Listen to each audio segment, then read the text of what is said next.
point that apparently the American ambassador to Kenya is currently acting in the capacity of the foreign affairs minister and has been seen to even been giving speeches in public in Kenya.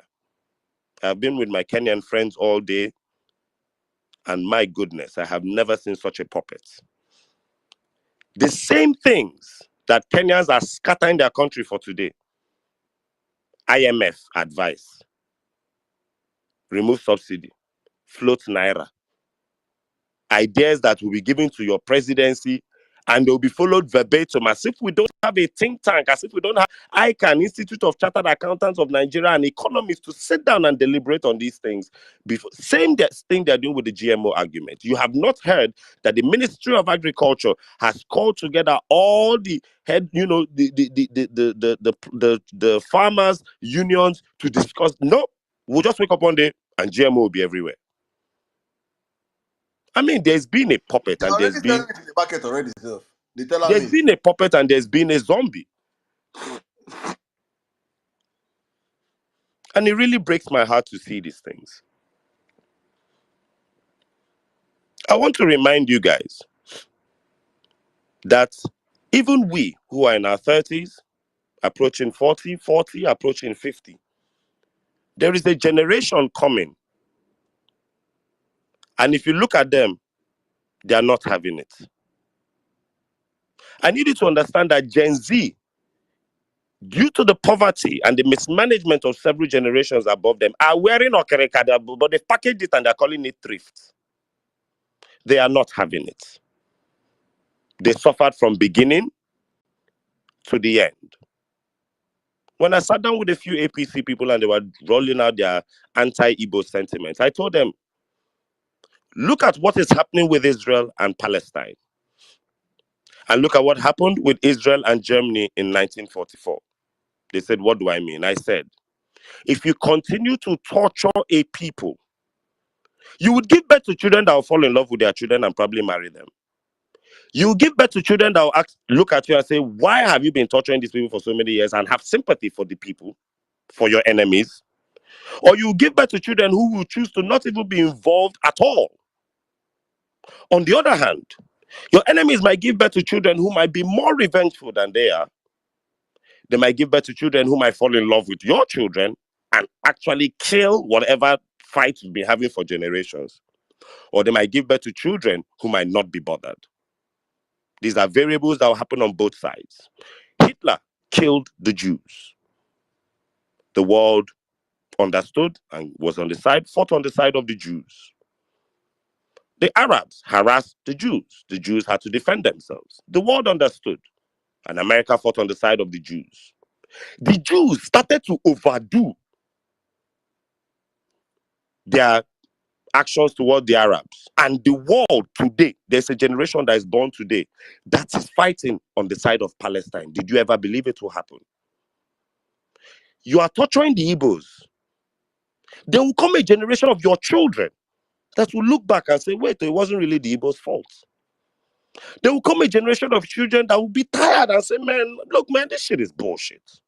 And there might come a generation of your children that might fight you alongside the Igbos. On the side of the Igbos, you might have a generation of Igbos that might bear the scar of the first fight and become more revengeful than their parents. You might have a generation of the Igbos that might be more understanding. Or you might have a generation of Igbos that will not care. Or you might have all of these variables in all the tribes. In the north, you might have a generation of northerners that might be succumbed to all your political machinations and your poverty and illiteracy plans.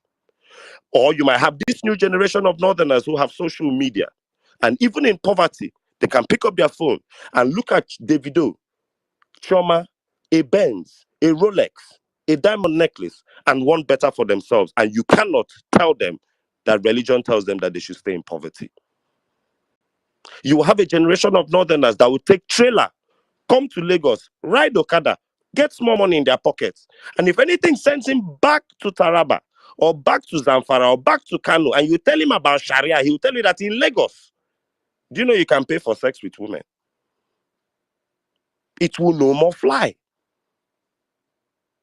The British carry their leg from UK and walked around the world and were marching into people's countries without immigration. Today, people are walking around the world and marching into Europe without immigration. True or false? Time and seasons. Nigeria, if you tell yourself that they'll, hey, Nigerians will not protest because the Yorubas will say it's an Igbo protest, or the Ronus, there will be that hunger that will beat Nigerians. I am telling you, when Obedience marched from Stadium to Ojuelegba to Mende, the boys that they brought out to beat out saw the crowd, then joined us. They first sat by the side, asked us for drinks, then joined us, and we were playing music. The same touts. Kenya police fought Kenyans till they saw that the Kenyan youth are smoking tear gas. Police don't they run. Kenyan youth are now so mad that they're inhaling the tear gas that you are throwing at them. Kenyan snipers blew up somebody's head, and this evening they caught the sniper and beat the shit out of him. Kenyans have burnt down the nightclubs owned by rich Kenyans. Somebody is living on one of the most popular streets in Lagos and he's telling himself the day it will hear his house is not easy target. Look, we tell ourselves Nigeria is sitting on a keg of gunpowder. Then when you tell Nigerians that your neighbors are exploding, or Nigeria might explode one day, somebody will tell you, say, Nigeria cannot explode, don't worry. What is Nigeria sitting on a keg of gunpowder, or is Nigeria sitting on mattress? Let us accept one. I remind you, NSAS lasted 12 days and there were no Twitter spaces. The next Nigerian uprising will be televised. You go open Twitter that day, you go see Twitter space. On space, you get 6 people. We won't protest on one street. APC go see Twitter space, then go jump. They no go know where to start.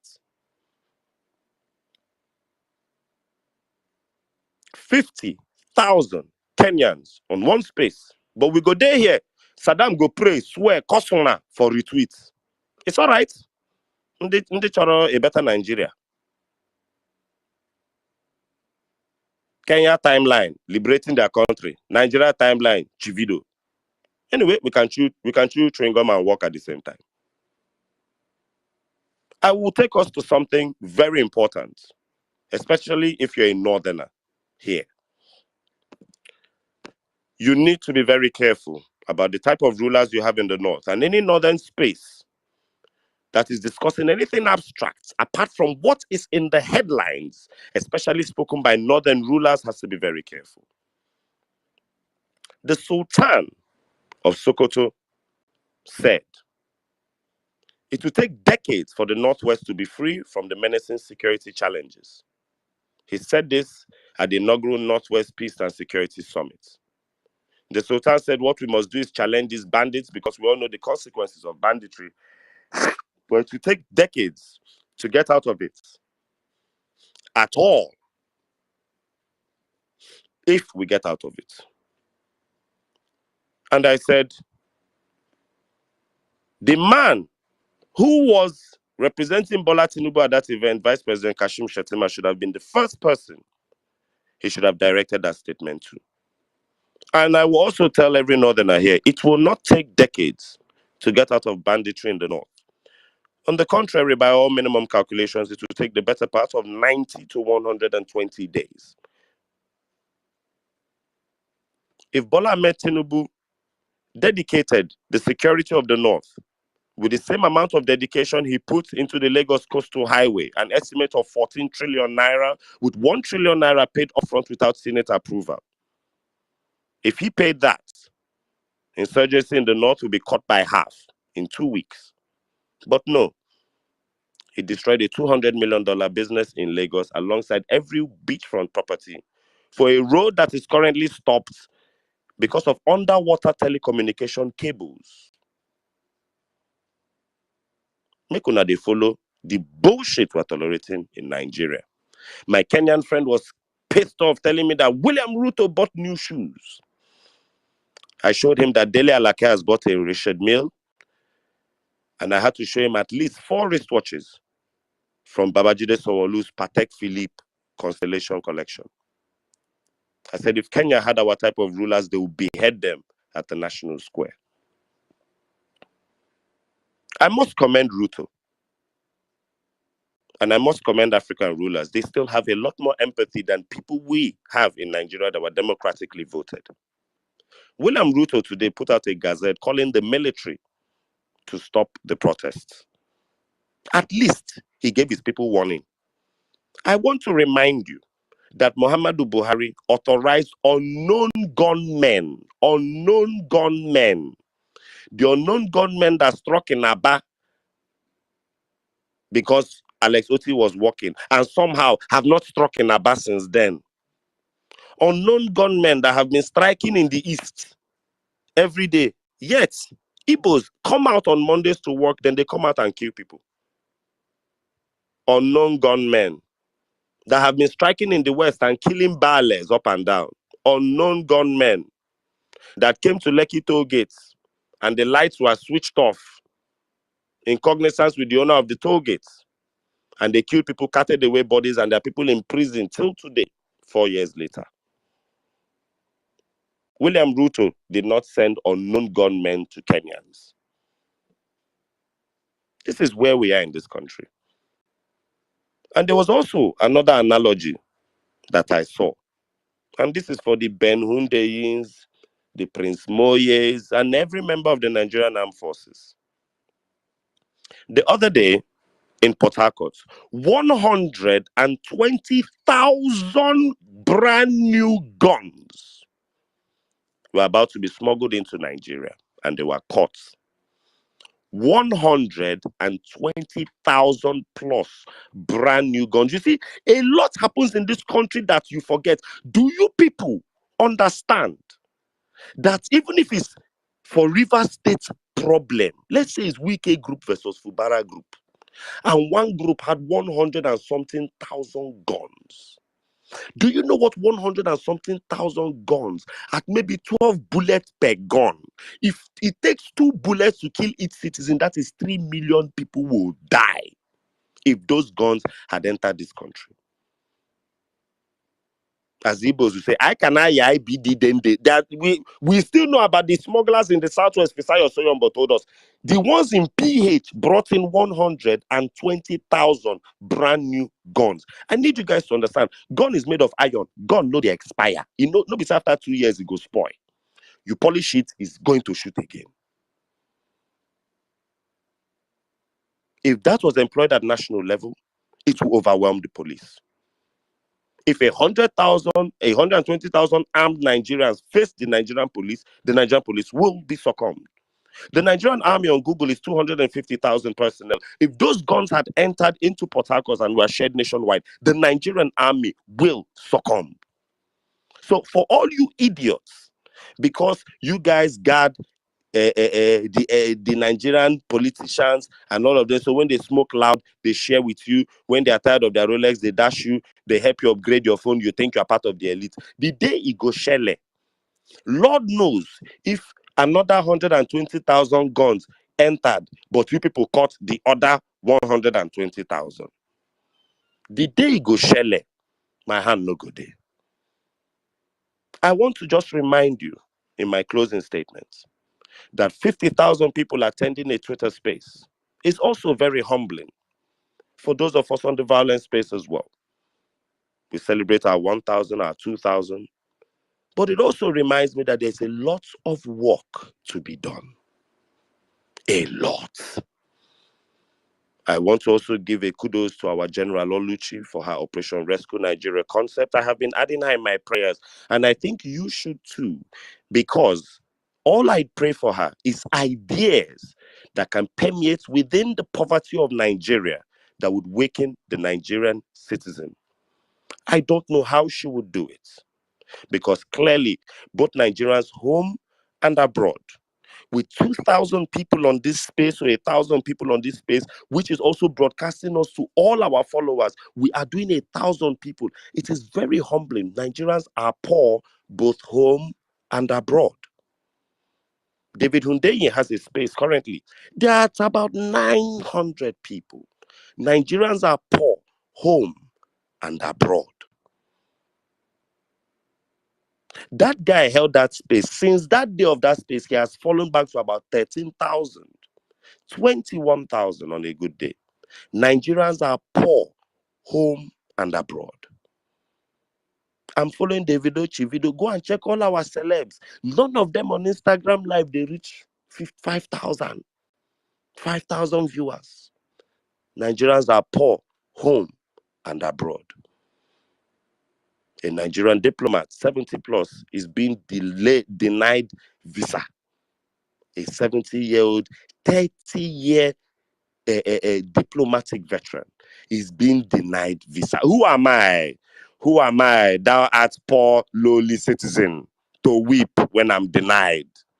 When Ambassador Olu Kuni is being denied visa. And we were talking about the Nigerian passport the other day, and these Ronu rascals were running their mouth. There's a lot of work to be done. Uju Kennedy is showing herself to be an idiot. She cannot remember 6 states where pilot projects of her ministry are being held. And this is the team ship. Bola Ahmed Tinubu shouted about that. He doesn't even need to talk to us. Do you know the people that will work under him? Look at them.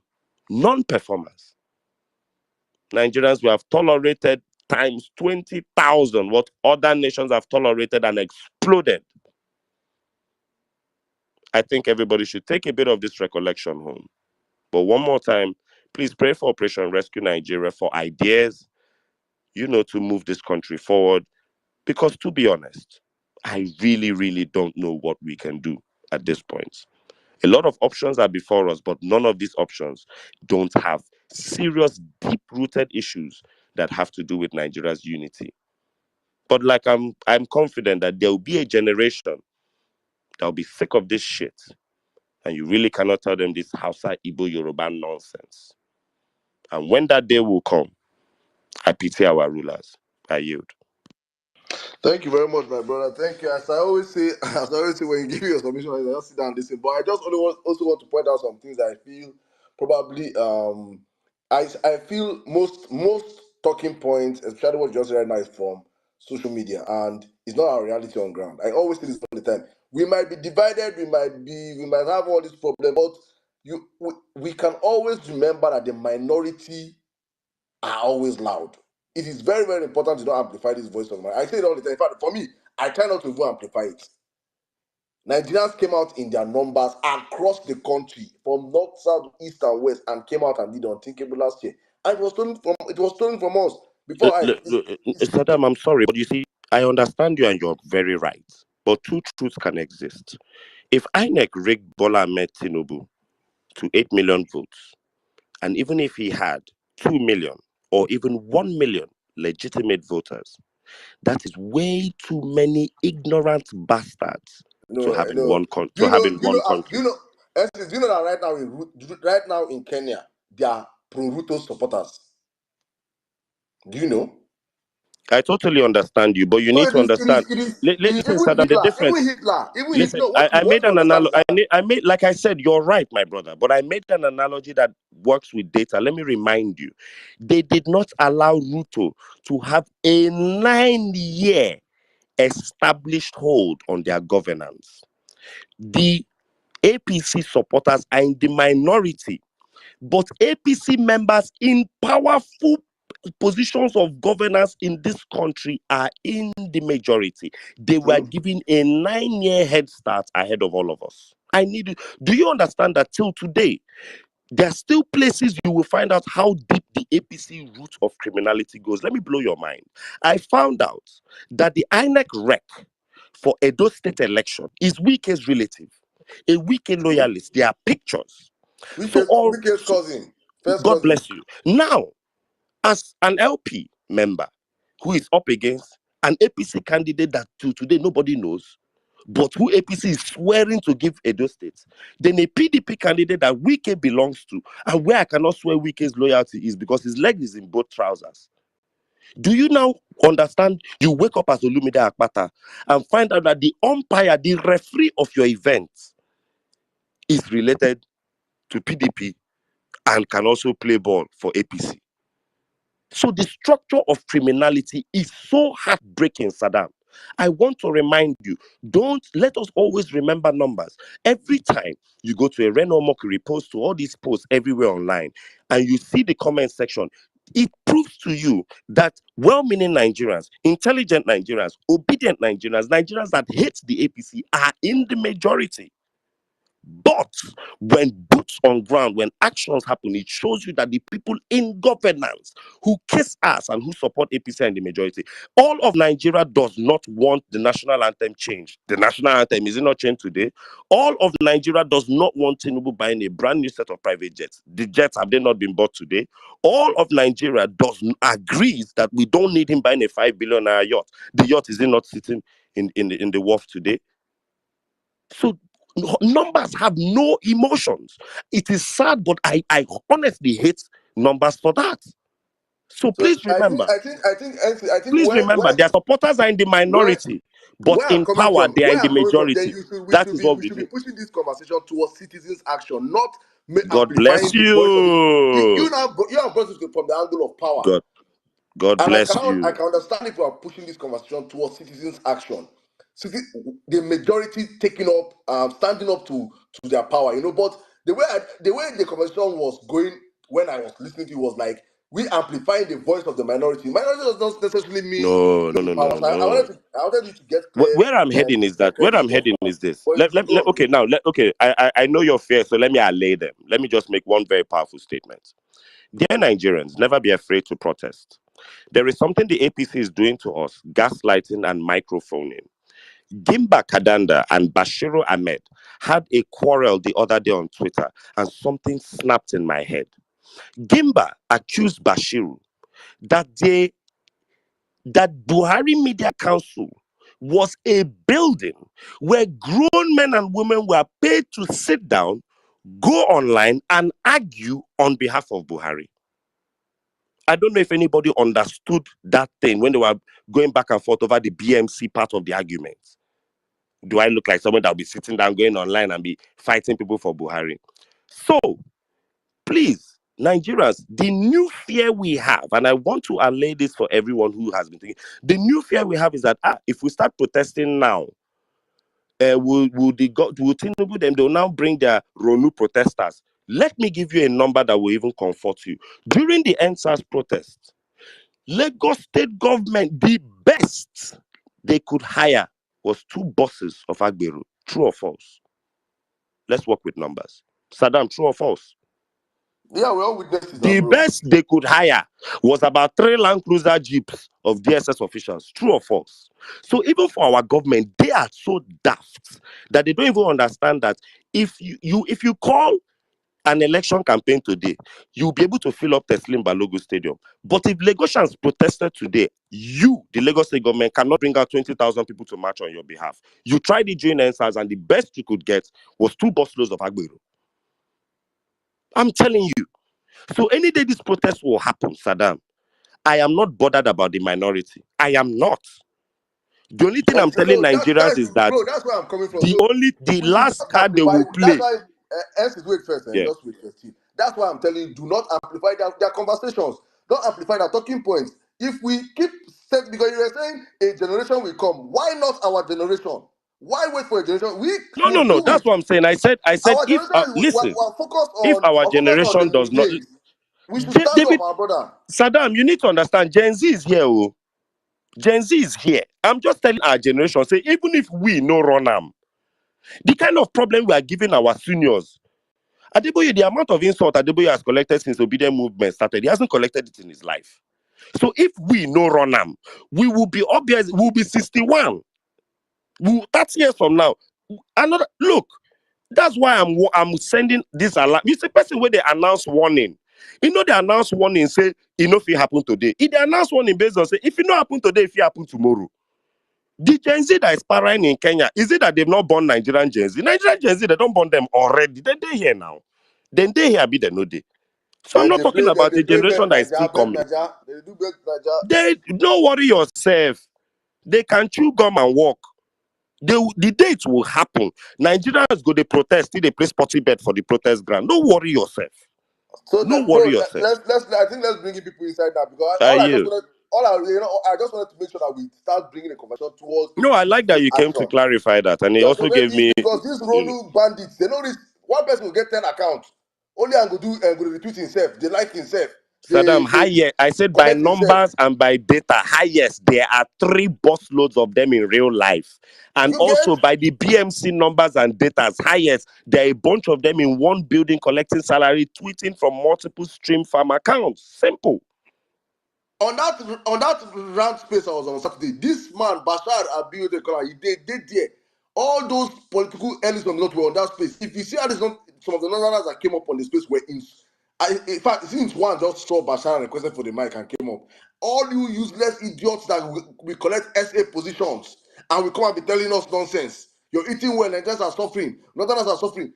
It is important we start knowing that we, the people that are discomfort with the current system in Nigeria, are in the majority. And let's amplify our wins, amplify our voices. This minority, for me, we don't send them. If we beat for streets, one-on-one, then go know how far.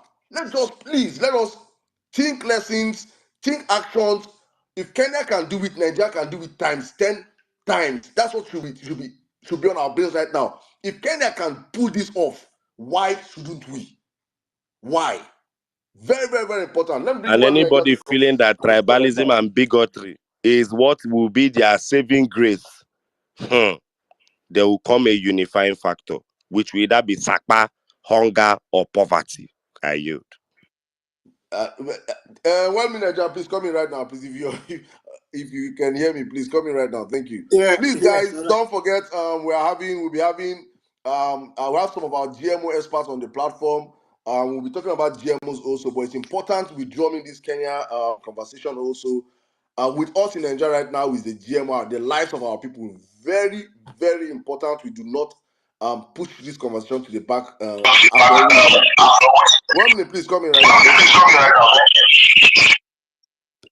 now. Okay, Shags, try to. I think I don't know if it's your phone, but Yeah, Sheikh just will be leading that conversation with the GMO. Sheikh, please mute your mic, please.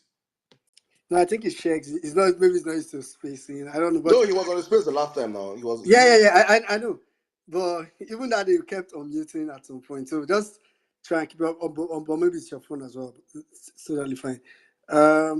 Yeah. I've just been listening. I mean, I won't make any lengthy submission. So we can. I can see Jimmy here. I can see Zos here. So I'm sure they'll probably also come in with their own takes before we start taking other speakers. So good evening to everybody on the space. Emir Saddam, that NC so we don't hear about. Harry, Jimmy, Flag Boy, Zos, I see you. I can see Harry, I everybody. see picture. You break your neck, Abi. You go carry Abado. You go to extra con. You don't go headbutt. You don't go headbutt one Agbado person now break neck. It ain't saying still be Gen Z. Harry, you be Papa Mado. Now why did they call me hybrid? Me are between Gen Z and Gen X. You be Everything day my GMO. body. You be GMO. Everything day my body. No, but don't worry. I will give that the Harry, juice later. Maybe by Christmas. Harry, But don't not they worry. try to deceive yourself. Say you still be Gen Z. Go born follow Eki. Not they call the deceiver. So yeah. They play for there. You see, say Gen Z not they born nowadays. Oh. Get one of my guy with they 20 years. He don't born like two. Me they play cash up right now. And in the Nigeria, oh, I they wonder how they survive, man. Okay, na napkin. Not go use pampers with that. No, just go straight to napkin. Anyway, quickly, you know, first of all, like I usually do, just to remind, I see we are more on the space compared to when Saddam was making his submission, which is usually the sacrifice. Saddam's submission is usually the sacrificial lamp to hit the space up to momentum. So in case if you are just joining, um, and endeavor to repost the space. It's quite simple.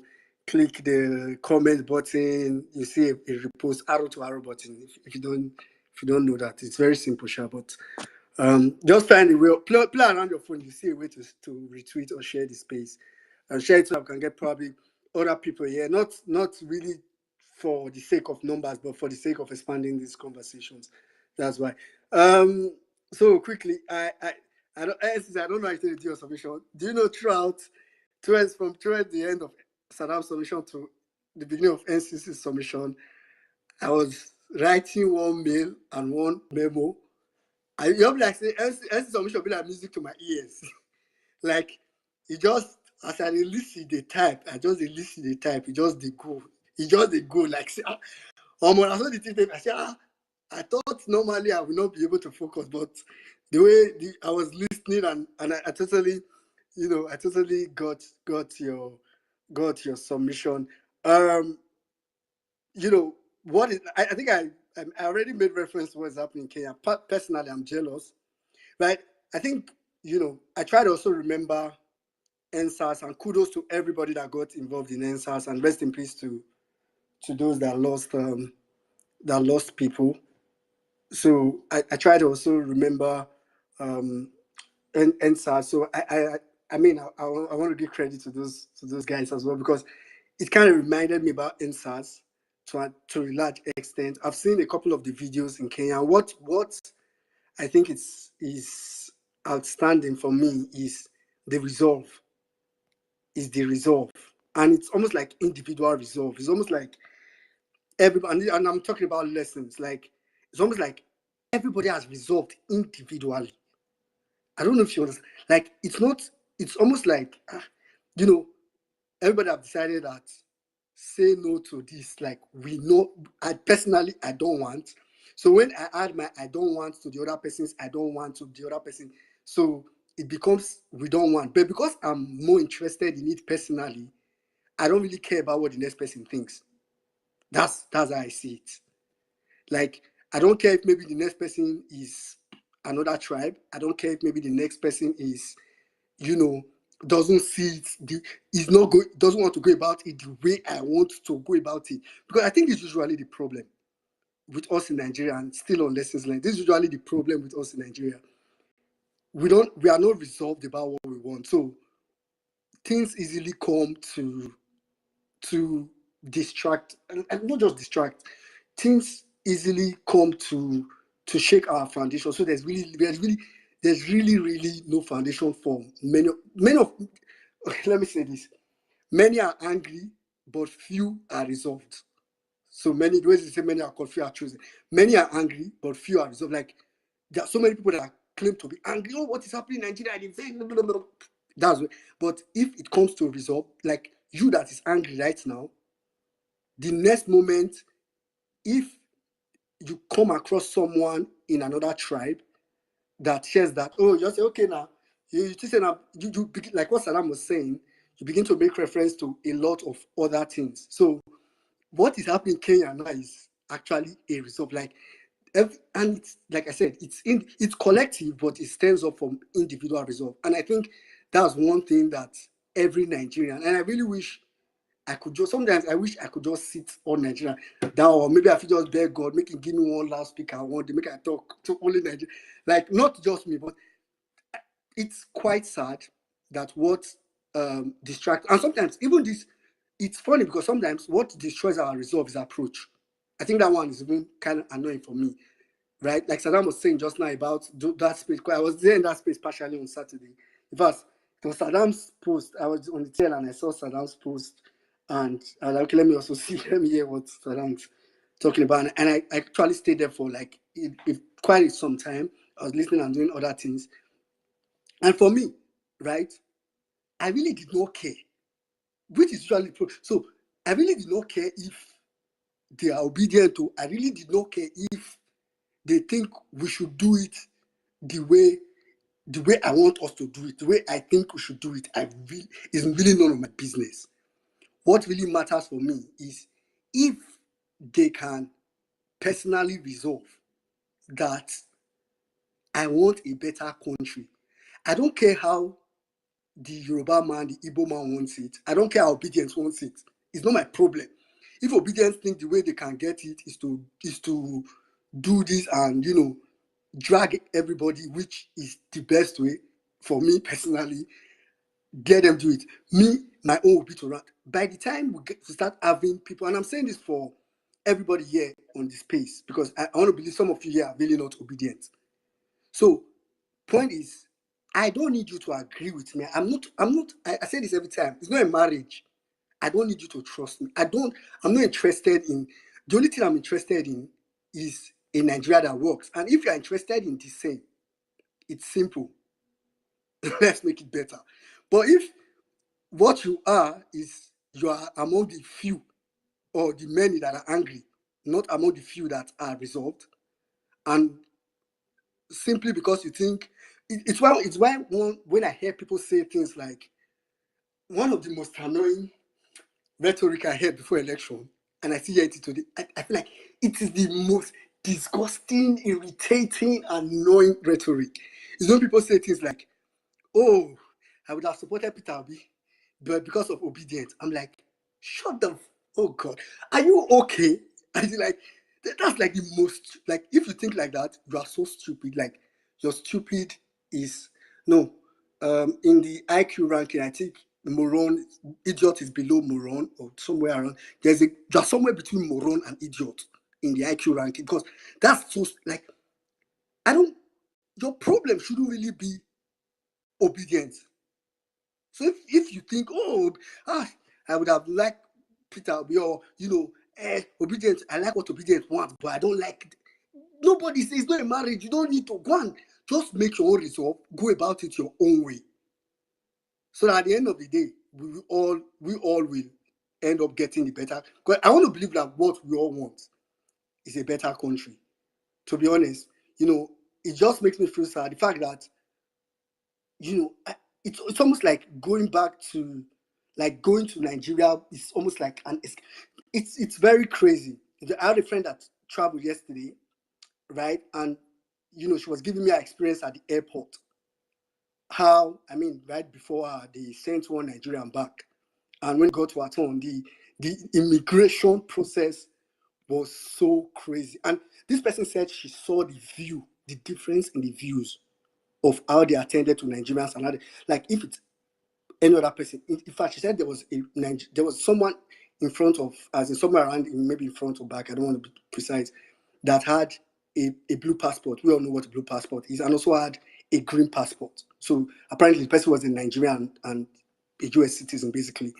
So the guy had to put his, like, maybe not hard, but of course, place his green passport in his back pocket.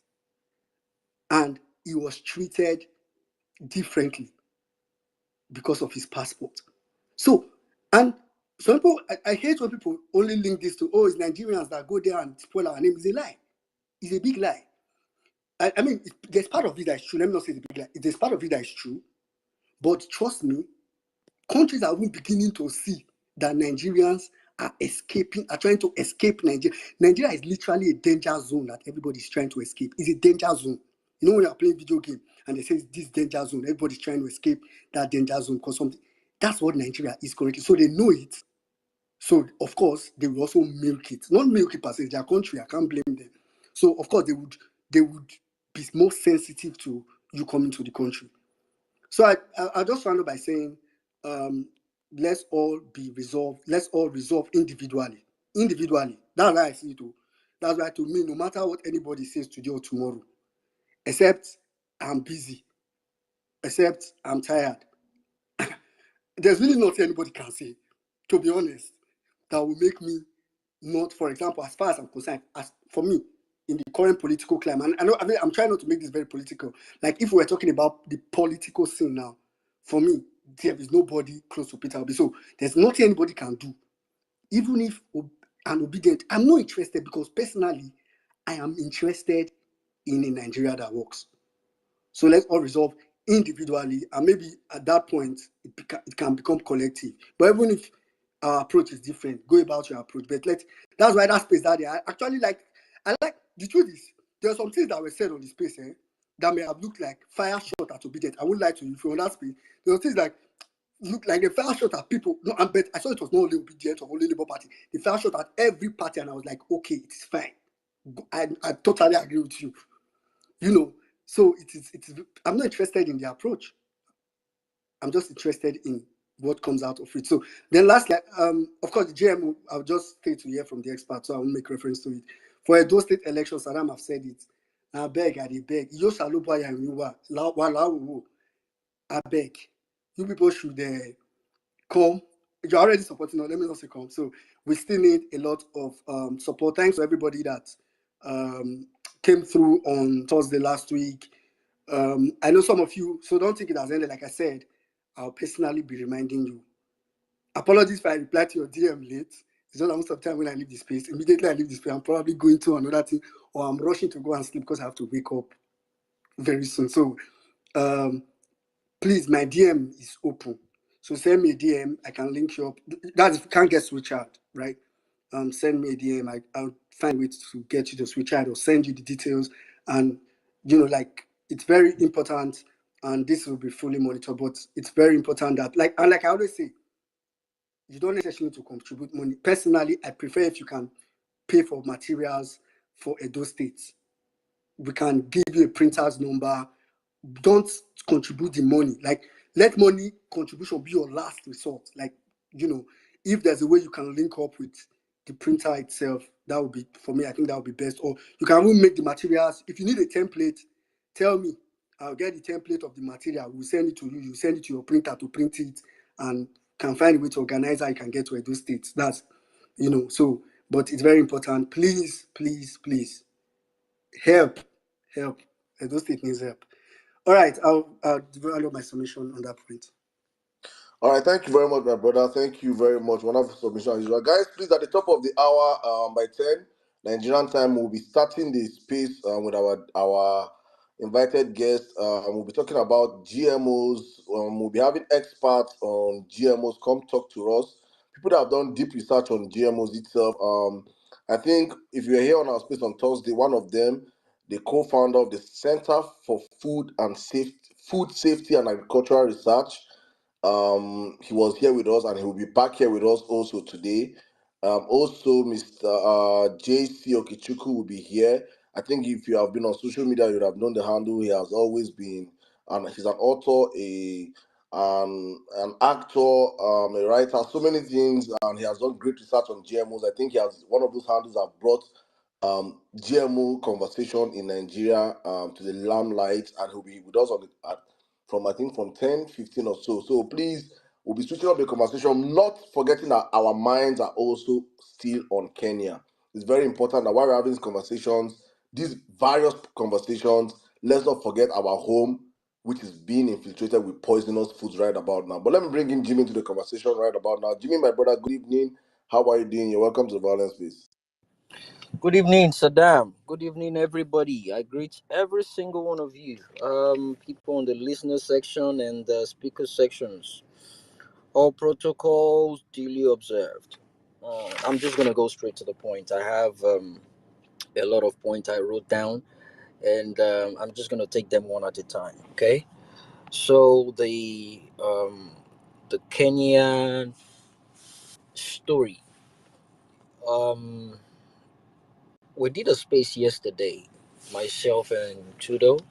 We did a space yesterday, and it was based on the happenings in Kenya. And before then, I took time to read about the happenings. I watched a couple of documentaries and backstories, interviews with different people based on what is going on. And at the same time, I was attending a couple of their spaces to learn what they're doing. And based on that, here are my findings. Um, they included certain percentage were increased, by the way, in their financial um, bill for 2024.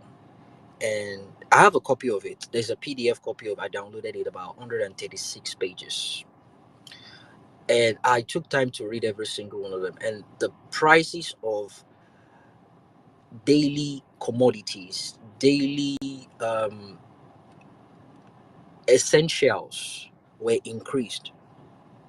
Bread, transportation fees, and an increment of 10%. Well, it was 10 and they increased it to 20% in mobile money transfer fees. I'm just laying out the reasons why these people are out there, which will affect their daily transportation, how they move around within they consider this a hardship for them, and they cannot cope with it. In fact, it was yesterday because we had a lot of Kenyans come up to speak, and we learned a lot yesterday. It was yesterday I got to realize that Kenyans do have light every single day, most of the time 24 hours. Okay, worst case scenario, they do not take light for more than 6 hours, and before they do that, they send a notification to people. Otherwise, there's going to be a riot. We learned that yesterday. So yesterday I got to realize that we and Kenyans, we no be mates on different levels. From my findings, 1 Kenyan shillings is equivalent to 11 naira 52 kobo as at day before yesterday when I checked it. And if you check it now, it's close to 12 naira. 1 Kenyan shillings is equivalent to 11.52 naira, if not 12 naira by now. What Kenyans are out there protesting for was due in 2010 in Nigeria. In as much as we can come up with different excuses, from my research, space participations, I also noted down some observation, which I will get to in a minute. And when I kept doing my diggings in what actually prompted this unprecedented, increment of the finance bill, I got to realize that this was the hand job of IMF. That's the International Monetary Fund. This is the job of the IMF. And it dawned on me that IMF have been designed specifically to make sure Africa does not develop. That is a fact. You can go and Google it. In fact, there's an article that came out in 2023. It was done by AAI, that's Action Aid International, and the report finds that the IMF has been imposing unprecedented policies in Africa that has negative effect on health, education, and development. On health, education, and development. Their funds are based on conditions on those three things. They will give you policies to cripple your health sector, your education sector, and your development infrastructure. They will give you conditions to cripple it. And they know that we have greedy leaders. We have stingy bastards leading us. What they are all about is just the money. They don't care about the damages the policy is going to be on the citizens. They do not care. And they keep doing this.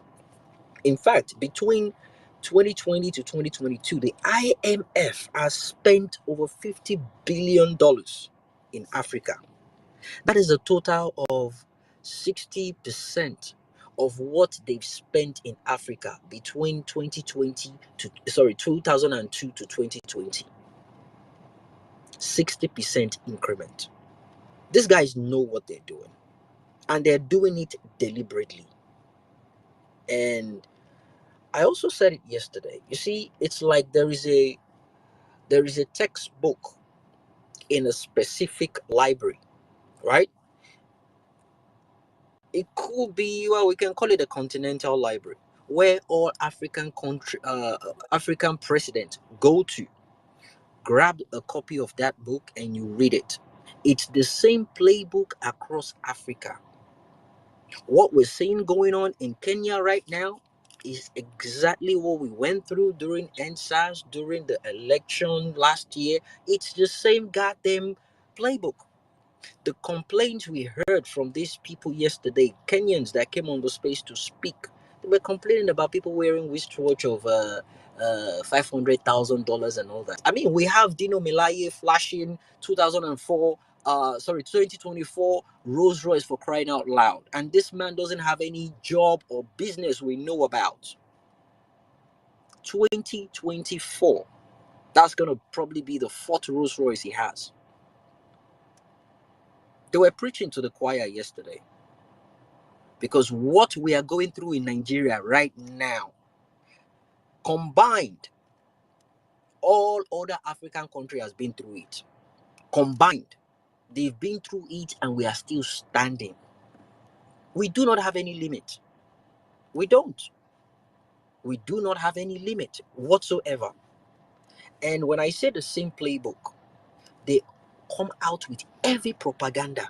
In fact, they have one of their own, Lai Mohammed. I call him their Ajuri Ngulailai. Their own, they have it. His name is Isaac Nwara. And he came out to talk nonsense, addressing the press, saying the protest is politically motivated. The bill has been amended, so therefore, whatever it is they are seeing the people do now is being motivated. Did you see the amount of people that came out across the country? Tell me how much they're going to pay individuals just to hit the street. Just give me an idea. They will do anything just to downplay the actual reality on ground. But people didn't buy it. And it also dawned on me that when they started this agitation, it started on Twitter. In fact, the least space, the least amount of audience they had on different spaces, the least was about 5,000.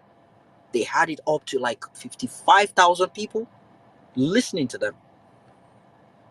And you have people, you have Kenyans coming to speaker sections, and they were telling others, they were telling diasporans, please, we need your help. We need your help.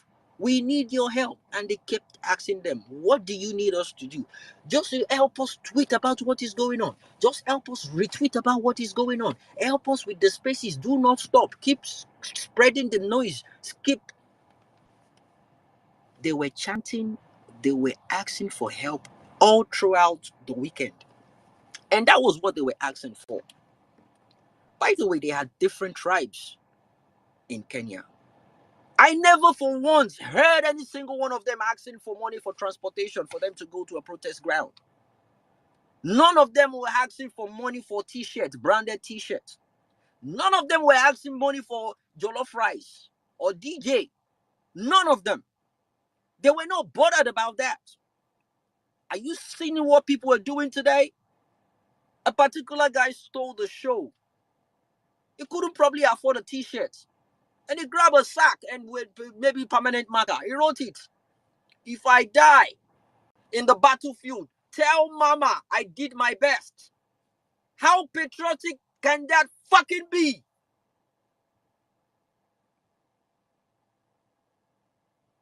Are you gonna live forever? Are you not dying enough?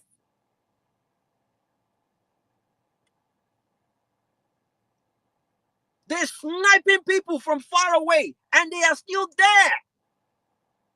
People ain't running away. They're standing their ground and they're chatting. I was in the space 2 days ago. They were planning what they were going to do. One of the documentaries I watched over the weekend, I think it was on Saturday or Sunday, I heard them shouting, chanting, bunge, bunge, bunge. I don't understand the freaking language. But someone interpreted it that meant parliament, parliament, parliament. In the interview, they were saying, we are taking over the parliament. This was on Saturday. We are taking over the parliament. They said that. They knew what they wanted. They had a target. And they were focused on that target. And they achieved that fucking target today. They took the parliament. It's theirs.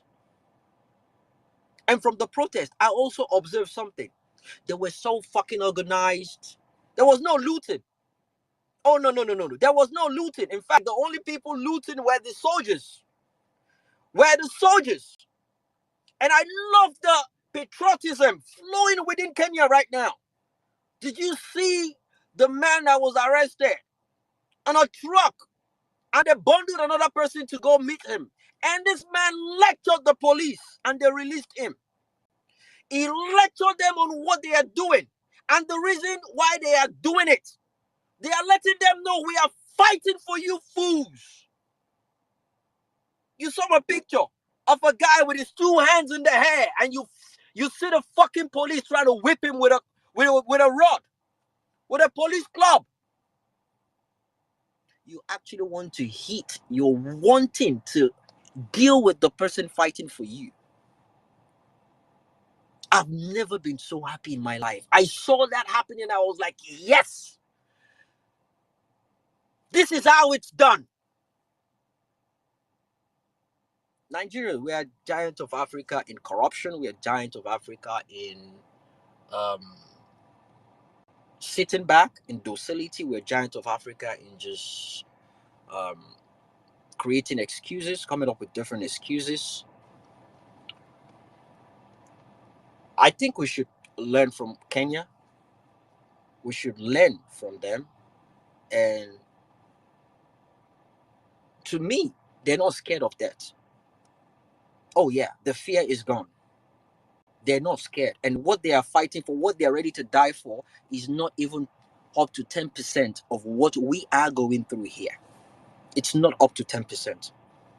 I have a lot to say, but I will try and wrap up before the hour eats because of the people we have coming up. Some of the observation I noted down.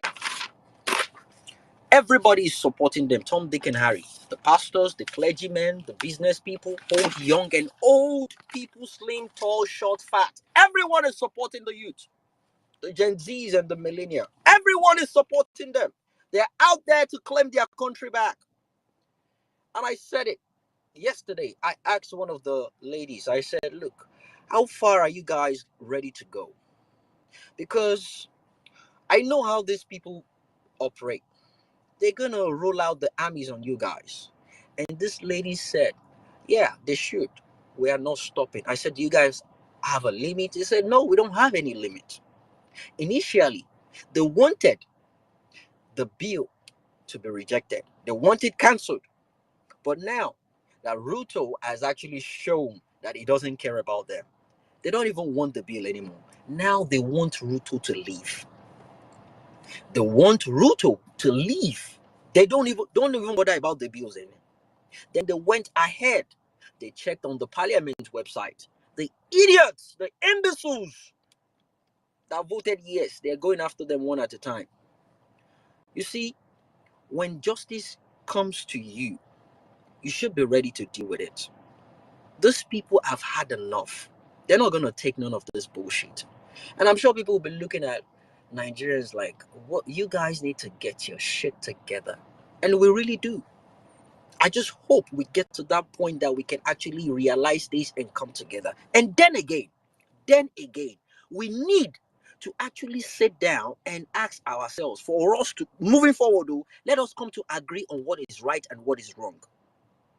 I don't mind. We can start an hashtag on that. We can start tossing a vote on that.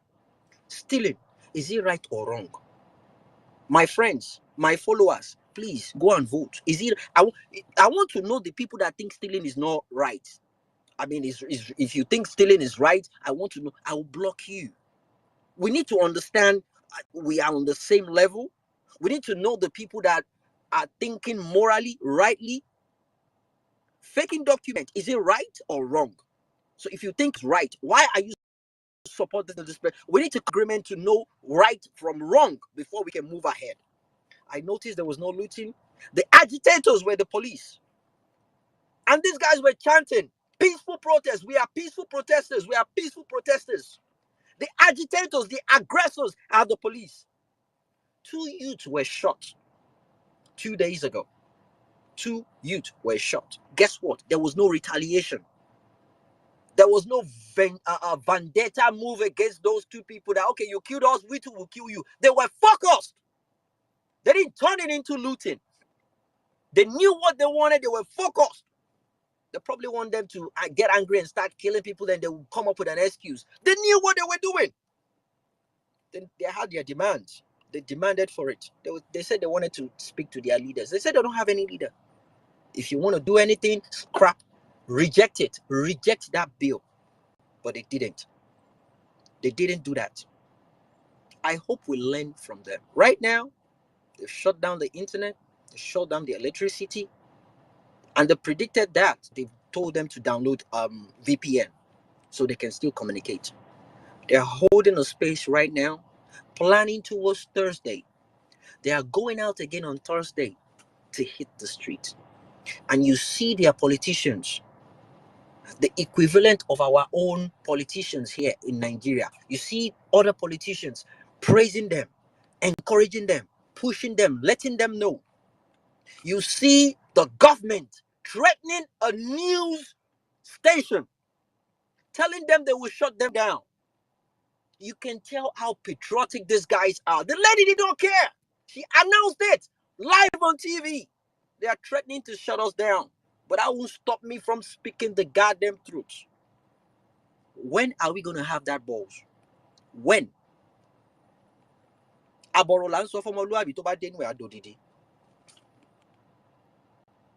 It is time to start showing workings. All this talk, it don't do. The church, it don't do. We'll keep doing our best on this tier. We'll keep pushing. We'll keep condemning bad governance. We will not stop. We will never stop. Lastly, I put something on the Jumbotron. That is the consequence of the exact seedlings of maize sent to Nigeria. It was an experiment done on a rat. That is what that thing did to a rat. Imagine what it will do to human beings. Welcome to Violence Space. This is a Tuesday edition. Saddam's uh, intro was a bomb. Caesar came in with facts and figures, and well-meaning. You did your thing. I just had to say something regarding what I've gathered so far. I'm still gonna do more digging. We'll be having another space tomorrow. You can join to those space. It's gonna be lovely. We'll still talk about what's going on in Kenya. We want to learn from them. What are they doing that we are not doing? I'm gonna ask those ladies, the people out there. Didn't they ask you for money for DJ that will be singing? I didn't see any DJ singing because they knew what they wanted. It's not a joke to them. It's not a merry time to them. They are fucking tired and they went out to speak about it. My time is up. Welcome to Violence Space. Saddam, back to you. Thank you very much, my brother. Thank you very much. I think you've just wrapped up the thoughts of majority of Nigerians, especially in diaspora, that have been clamoring for Nigerians to do something, But as I always say, when the time is right, you can. My late dad always say you can take the horse to the river, you cannot force it to drink water. That's the best you can do for the horse. You take it to the river. If he wants to drink, he drinks. If he doesn't want to drink, it will grow of thirst and die. If Nigerians choose to stay docile or choose not to do anything, no wahala will be here watching them. But all we can keep doing is to make sure that the conversation stays mainstream. Make sure they get around. For me, if I was doubtful last week, I'm more convinced today because I am seeing more active Nigerians coming out to speak.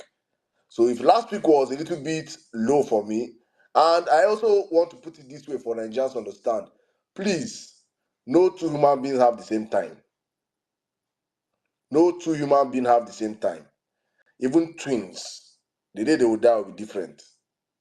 So if Nigeria have not stood up yesterday and other nations are standing up, we will still stand up at our time. Our own is to be pushing our people till we get up and say it is time. It is go time. But a time must come when Nigerians, except Nigeria is against the law of nature, except Nigeria is working against the law of nature. As long as nature stays, as long as it is nature, a time must come when enough is going to be enough. Because you see, for criminal politicians, they don't know when to say no. They don't know when to stop.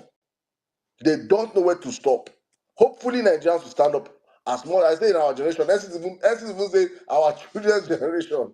I hope it happens in our generation. I hope it happens in our time. If not, we'll keep going. Thank you guys for the conversation so far. I think we're going to start the space immediately with the GMOs. I think we're going to bring in I think Jesse Okechukwu, I see in the listeners. Please do request the mic when you're ripe. And let me bring you in right now. So we could just bring in I think allow one or two speakers and we'll bring in P-Shegs. Or we should start with P-Shegs, please. I think he has been here for so long. It's important we start the GMO conversation. Very, very important. All right, guys, thank you for sticking with us on the violence space. Let's have a wonderful conversation. We're talking about GMOs. We're talking about and please look at the jumbotron. Jimmy posted something there. For those that don't understand, if you want to do any, if for people that are in the science the scientists, they will tell you, if you want to take out any experiment on man, they always use rats.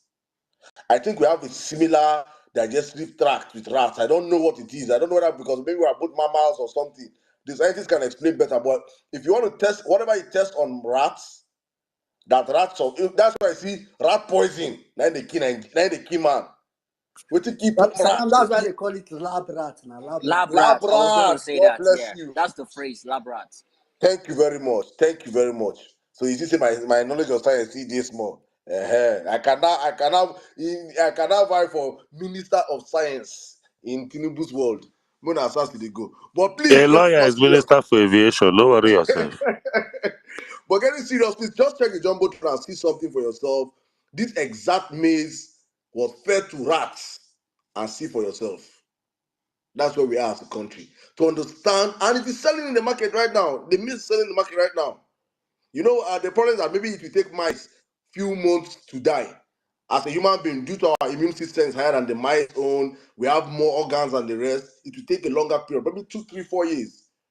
But when it starts the prevalence of cancer and the rest, it all has to do with what we have been eating as a people.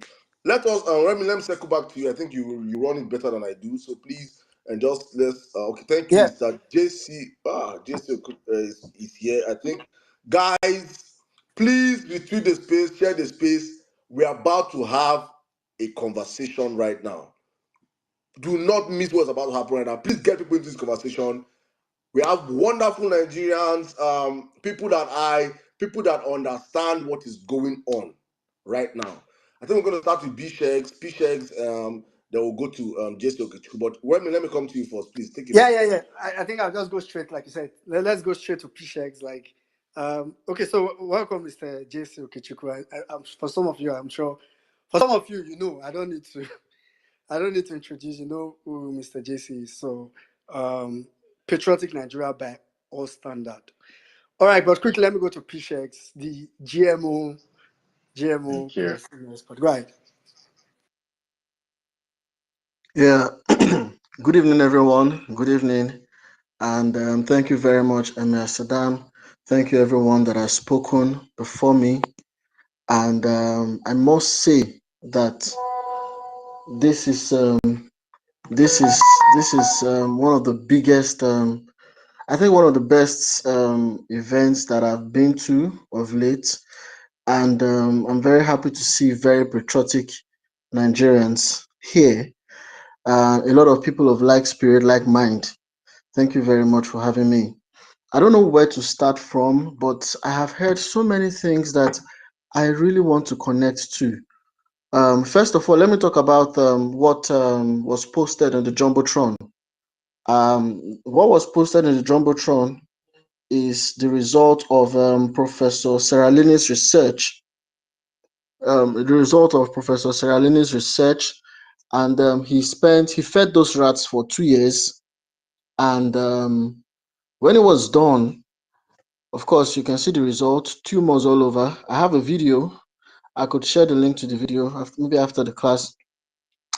And here's the interesting thing. Here's the very interesting thing about that particular research. The promoters of Monsanto, of course, the promoters of GMO, they paid the press to discard Seralini's research. And they began to say that Seralini, his methodology was flawed, that he used the same species of rats in that experiment, and they began to try to mess up his research. That's why if you research extensively on that particular project, you will see a lot of naysayers. But some of us have researched very deeply to find out that the media houses who were promoting that, media houses and platforms who promoted that opinion about Seralini's research were all funded by the same people that we're talking about, Monsanto. And one thing you should also know about Monsanto, of course, their new name is called Bayer, Bayer. They are not just the tool of Bill Gates. They also have some very top shareholders in that organization, BlackRock and Vanguard, two organizations that anywhere you hear those organizations run the other direction. BlackRock and Vanguard, please do your independent research. They own over 80% of all shares in America, both companies, and they own the highest shares in themselves. And they have other children like Blackstone. But these two organizations, they control both So sides. is it called BlackRock? Yes, BlackRock, yes. I think they are acquiring companies across the globe as you speak right now. Let me bring it That's home. correct. That's Let me correct. bring it home to you. They Let me just, I bring it think home to they you were the ones guys. that just bought the company of that our Yoruba billionaire in Funke Houston, Okeke, right? the main one. Yeah. Good. I was going there. I was going to bring it home. Now, um, so when you hear BlackRock, run the other direction. They own both Google and Apple. They own Coke and Pepsi. They own CNN and Fox.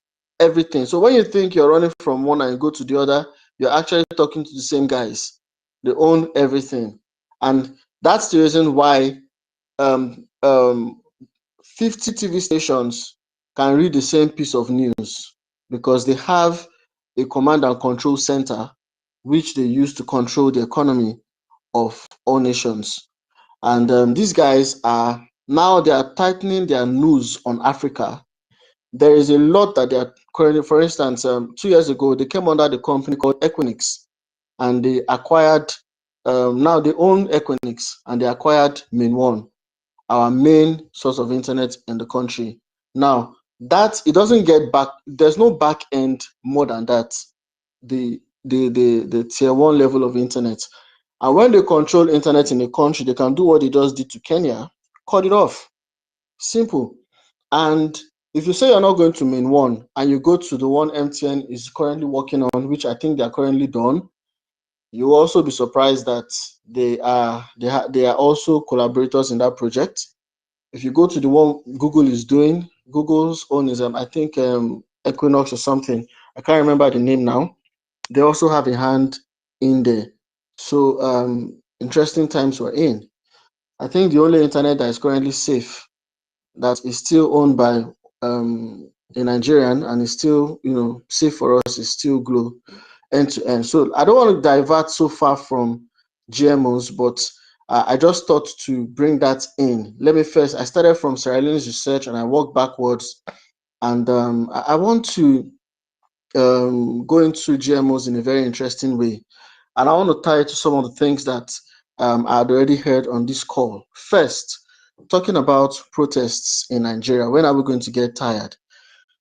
You know, last month I was at the Unity Fountain in Abuja, and I went to organize what I could name a health awareness initiative. And that was actually a very subtle protest.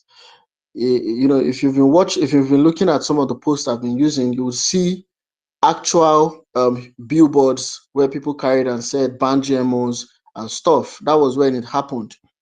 So I believe in corporate agberoism. I don't need to do bubu bagba. I walked to the commissioner of police in Abuja and I spoke with him and I got a letter to organize my health awareness initiative. Then I went straight to the Unity Fountain and I gathered a few volunteers. I printed the banners, and the moment we began to clock 15, 20 at the Unity Fountain, immediately the DSS showed up. First of all, the police showed up.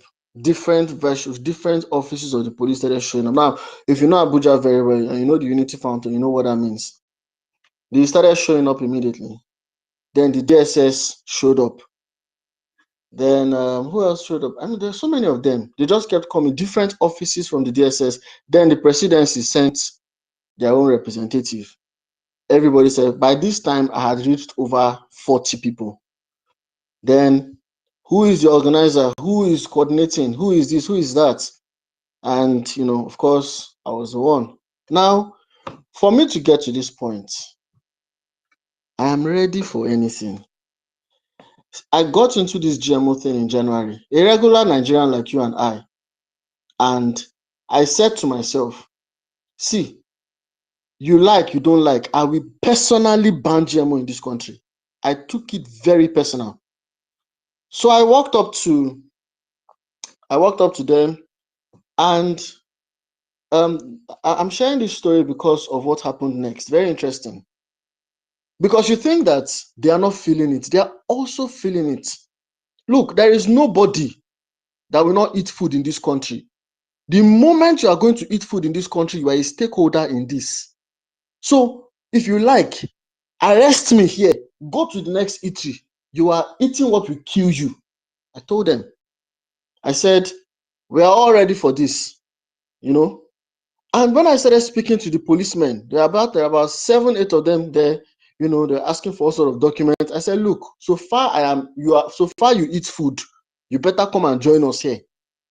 And when I was done talking to them, one of the policemen told a story. He said, bros, this thing where you did work, where you they do, I bet God go help now. They started showing me where to go. They said, one of the policemen said, his father got kidnapped from the farm because I picked it from security. So when you're dealing with security people, I picked it from the security angle. The fact that our farms are being threatened, lives are being lost in the farms. The farmers cannot go back to their farms. I mean, farming takes 80% of Nigeria's employment. And if you have 80% of Nigeria's employment currently unemployed, what happens? So I told them, I said, by the time they've threatened all the farmers cannot farm. There's going to be food scarcity. And then they will say, let us go to GMO. Then the policeman said his father was kidnapped and that he currently had to take a loan from the police force to pay ransom to release his father. And after his father was released, that his father's farm, cashew farm, is huge, 3 times the size of Unity Fountain. He said after they release his father, the man has phobia for farming. The entire family bundled the man out of the state and said they cannot go through this anymore. And the policeman is currently suffering, earns 15,000 naira a month now because of the shortage on his income from paying this thing. And then the policeman started praying for the success of what we were trying to do. The DSS guys came, it was the same thing. The DSS guys that came started pointing, said, please, we should go to the front of Federal Secretariat. They started telling us where to go, advising the junctions that we should stand. Because what we're trying to do, well, we didn't want to do an all-out protest. We wanted to just stand at strategic street lights because as at that time, the knowledge on GMO was still very low. So we wanted to stand at strategic street lights for hours and just hold up the banner and then leave. And then when attract enough press people, like they came, the press people came, they interviewed us. The interviews are all online, you know. So I'm starting from there to let you know that we are getting to the point where we are getting tired. Now, I'm currently speaking on this space. There are many people on this space here. In fact, since we started this thing, my DM is full. A lot of people are asking, when are we hitting the streets? If you go on social media, if you look in the comment section, a lot of people are ready to move. A lot of people are ready to move. But you see, it's something that we need to move with direction. We need to move with the right knowledge. And that's why we're having this space. And that's why, you know, I've invited so many people to this space so that we can all understand what really is the problem. And one of the things I'm going to be sharing, I know one of the things I'm going to be talking about is what we have done so far, because you know I have been in the city of Abuja from Yeah, since. Yeah, Pichet. So, okay, yeah. you can share that briefly. Then I'll come to Mr. JC because I'll still come back to you so we can make it a conversation. So go Oh, no, ahead. that's fine. That's fine. All Yeah, right, go ahead thank you and for share that. what you're So about to share. Yeah. now, the main problem with GMOs, we need to understand how did it get here in the first place, and what exactly is it. Now, first of all, of course, let me localize it to what it exactly is right now. Telomeres, the one that has, now there are three approved GMO crops for cultivation in Nigeria. You have soya beans, stellar maize, and I think it's cotton. There's a third one, and BT cowpea. That's beans, BT cowpea, teller maize, and I think cotton. Three. And then there are 7 crops that have been approved for importation. If you Google it, you'll see it. So there are 2 types of introduction of GMO to a system. One is cultivation, the other one is importation. 3 have been approved for cultivation in Nigeria, and the other 7 for importation. And licenses have been given to several companies, including Chivita. Chivita, they have license to import GMOs. So many of these drinks you're drinking, you need to know that some of the raw materials are not they are not exactly what you think they are. So now this particular one now, Teller means it's running on a PPP project, public-private partnership, and it's been on for over 10 years. The parent project is actually water efficient maize for Africa. So if you start hearing our government people say things like, "Oh, telomeres was developed in IAR, Institute of Agricultural Research in Zaria. It was developed by Nigeria's indigenous researchers," they are telling you a blatant lie. In their own very document, if they knew that we were going to get to this point, they would have hidden this information. I will share it with you also. It started over 10 years ago from a program called Water Efficient Maize for Africa, and their plan was to develop drought-tolerant and pest-resistant maize crops. And they said it is royalty-free to small-scale farmers in sub-Saharan Africa. Now, we need to look into the meaning of royalty-free. Royalty-free, it does not mean that it is free.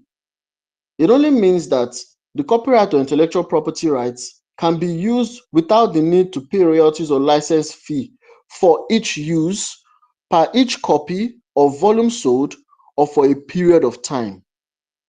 So royalties are also a percentage of earnings that are paid to an intellectual property owner.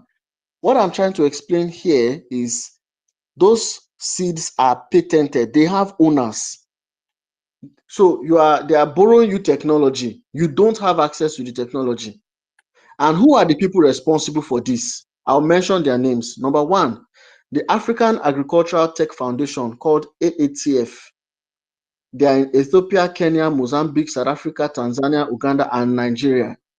Yeah. They are working in collaboration with all our agricultural research councils in Nigeria. Number two, you have the International Maize and Wheat Improvement Center. Then, of course, Bill Gates, Bayer Crop Science, that's Bill Gates, and then Nigerian Agricultural System. And it is solely funded by Bill Gates and the US Agency for International Development. All right, I'll just pause here in a bit and then let's Yeah, hear from yeah, exactly. someone. Appreciate. Thank you. I was going to say because at this particular point you're saying, I think we need to come back to it. And for those that are just joining the space, so today we are talking about, of course, we've talked at length about lessons to be learned from the Kenyan protest, which I think PCX also made reference to. But we also have Mr. JC, Mr. JC Okechukwu here. Of course, I'm sure some of you know him, but for the sake of introduction, he's a media consultant. I think the popular one we know him for is a filmmaker and actor. He's one of those people that I think have done enough work to not care, but they tend to care because they want a better country as well. So, Mr. JC, I'll just bring you in. Go ahead. Hi, everyone. A very good evening or good morning, afternoon to you, depending on where you are. I'm very pleased to be here. I'm not very used to Twitter spaces, but when I got the request to be on this one, I literally agreed with my eyes closed because um, just not long ago, I was ticked off by something that I saw in the news. And before I even proceed, I want to say a very big thank you to P-Shex, the guy that just spoke. I don't know him in person, but he's been all over my timeline. I've been following. I think if I follow him, he follows me. I see all the work he's doing. The guy makes me happy. Like I even repost his stuff. And these are the kind of people we need in Nigeria. Can you imagine? Since January, he's been on this journey. For me, I would say that my journey hasn't been just to uncover the wickedness and the evil behind the GMO seeds. Mine began with uncovering something much bigger than even GMO seeds. If you go to my YouTube channel, Joseph Okechukwu on YouTube, you'll be blown away by some of the things I've been able to expose, from CERN to all kinds of stuff. I mean, I began my journey many years ago in the US. But as I do all these things, having had this knowledge about GMOs, I woke up one day and I saw this stellar thing in the news. And when that was sent to me on my phone, you know how that a woman is pregnant and they said the water broke and the baby has to come out. That was when my water broke.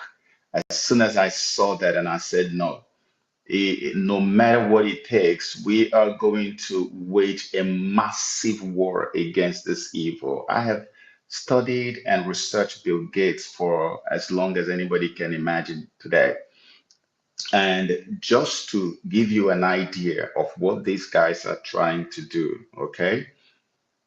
When we first started, a lot of people were saying, what is genetically modified organisms? What is this seed all about? What is this telomerase about? And of course, you've heard many of them lying to you, telling you it is safe, it is good, it is that. So, in a nutshell, before I digress, I want to give us an idea of what we're dealing with. So, the technology they use for genetically modified organisms is called GURT. GURT means genetic use restriction technology. So, and I'm going to try my best to break it down in a way that everybody can understand it, even in an elementary way. Yeah. Genetic use restriction technology, as the name implies, means that you have a restriction placed on the use of the genes that the seeds already came with when God made them. So God created natural seeds, organic seeds for us, and they all came equipped with a lot of vital genes in them. Those genes carry properties that nourish us.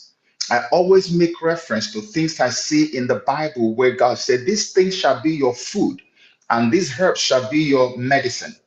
Now, there are things inside the genes that make them either food or medicine to the human body. Guess what? These people, these Bill Gates guys, now found a way to get into the gene. And when they get into that gene, that place where the gene is located, they edit it the way we edit movies and documentaries. And by editing it, they actually isolate certain genes, remove some genes, and now tell you that you have restrictions as if they are the authors of the seed that they are editing.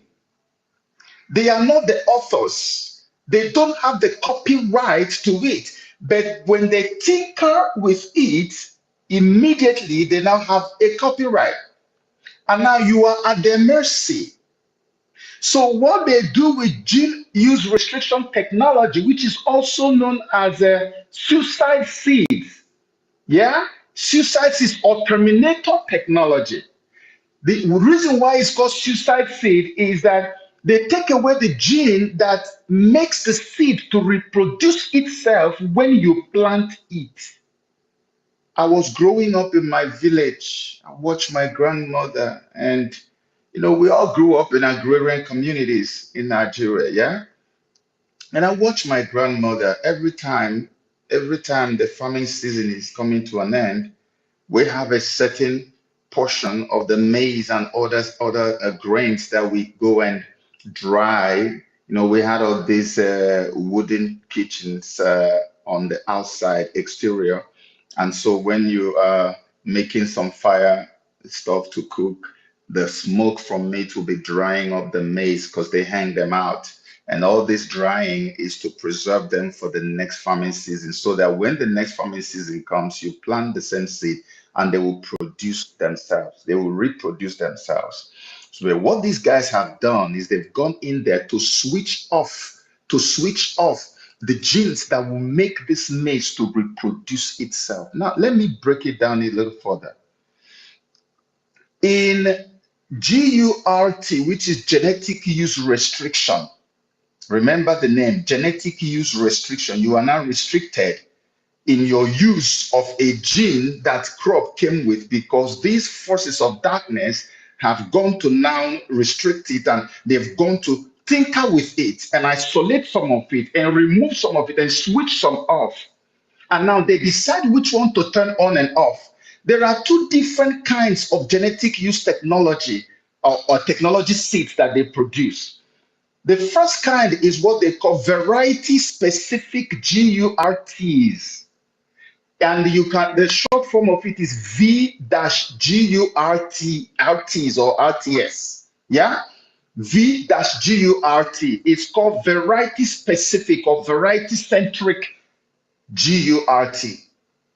In that variety specific genetic use, the restriction they put in technology is to destroy the seed development and plant fertility by means of a genetic process that is triggered by a chemical inducer.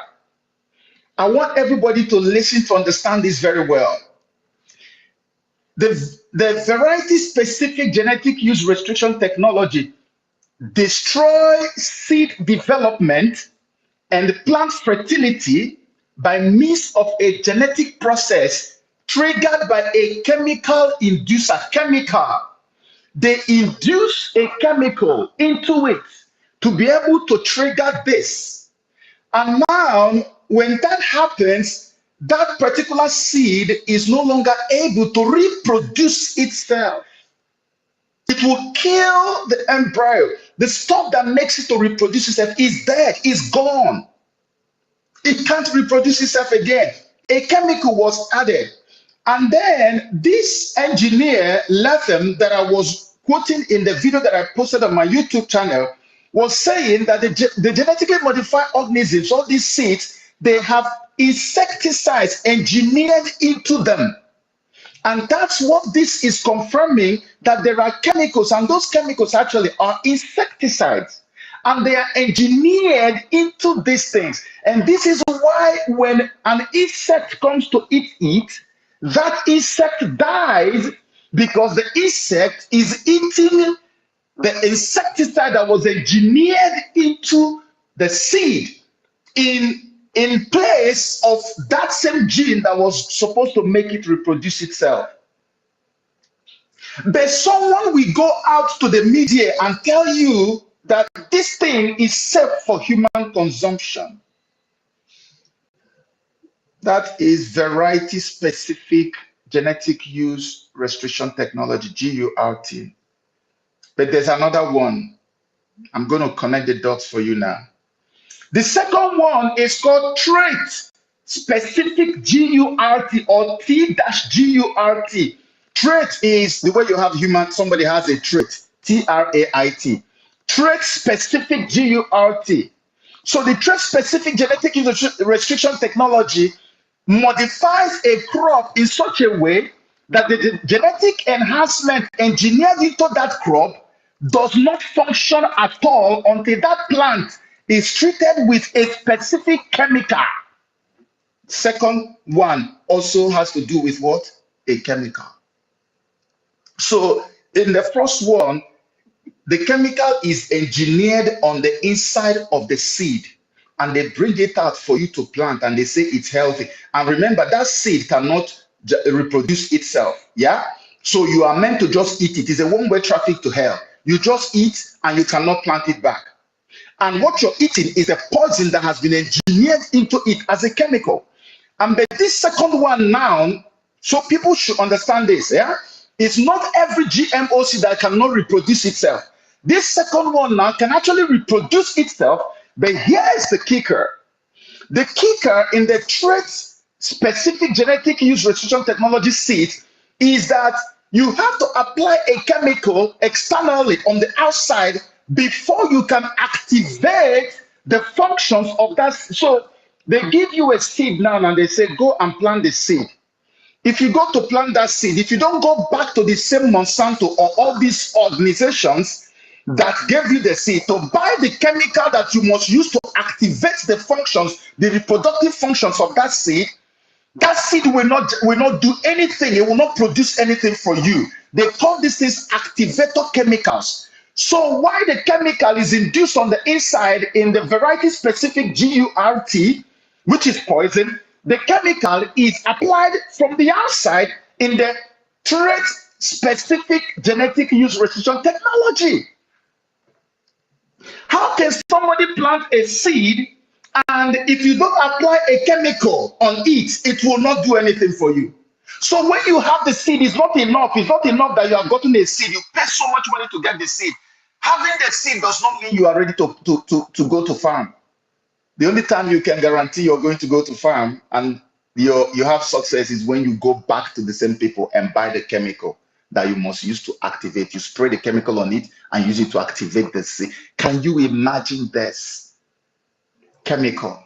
That's why it's called genetic use restriction technology.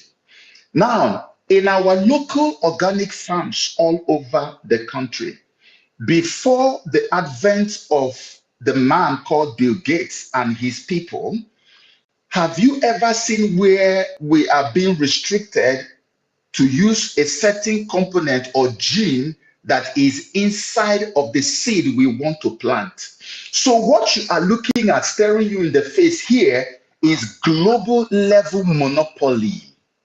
A monopoly where you are definitely going to be dependent on what they are seeking is to abolish every appearance of organic seeds that are naturally existing, so that whatever seed any man plants on earth, it has to come from them. And it's not enough that it's coming from them. They have to also make sure that they restrict the kind of gene contained originally in the crop which you are going to have access to. Say, for instance, a particular seed has up to 10 genes that are supposed to nourish your body. They can decide to turn off about 10, about 6 of them or 7 of them, and say, no, we're making available only 3 for you.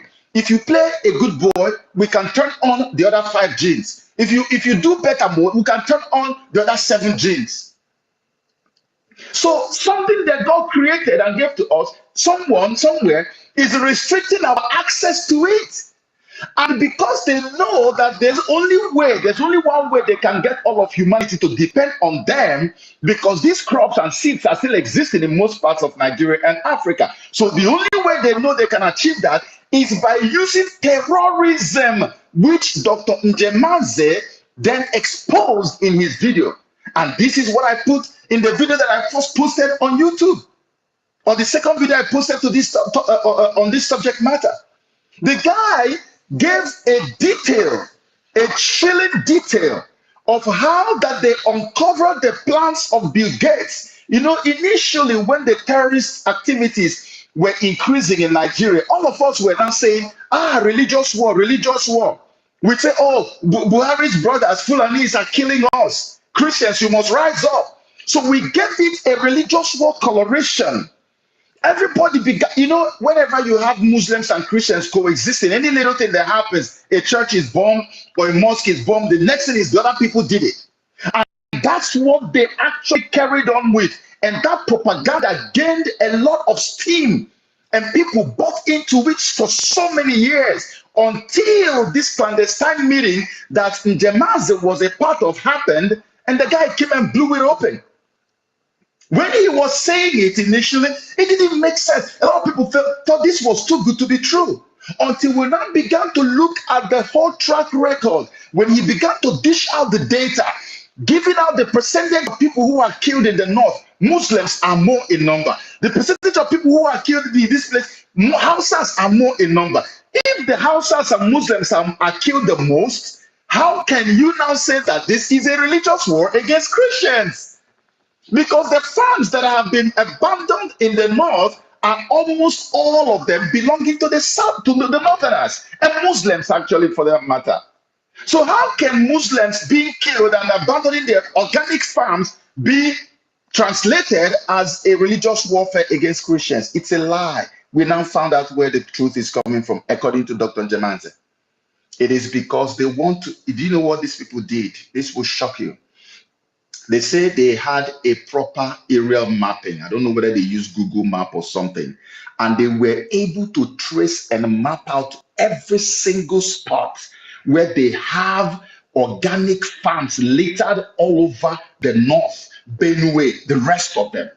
How many people remember that up to this day, we know Benue State to be the food basket of Nigeria? And I think, like I said in one of my videos, I think they even have this on the number plate for their cars, the food basket of Nigeria.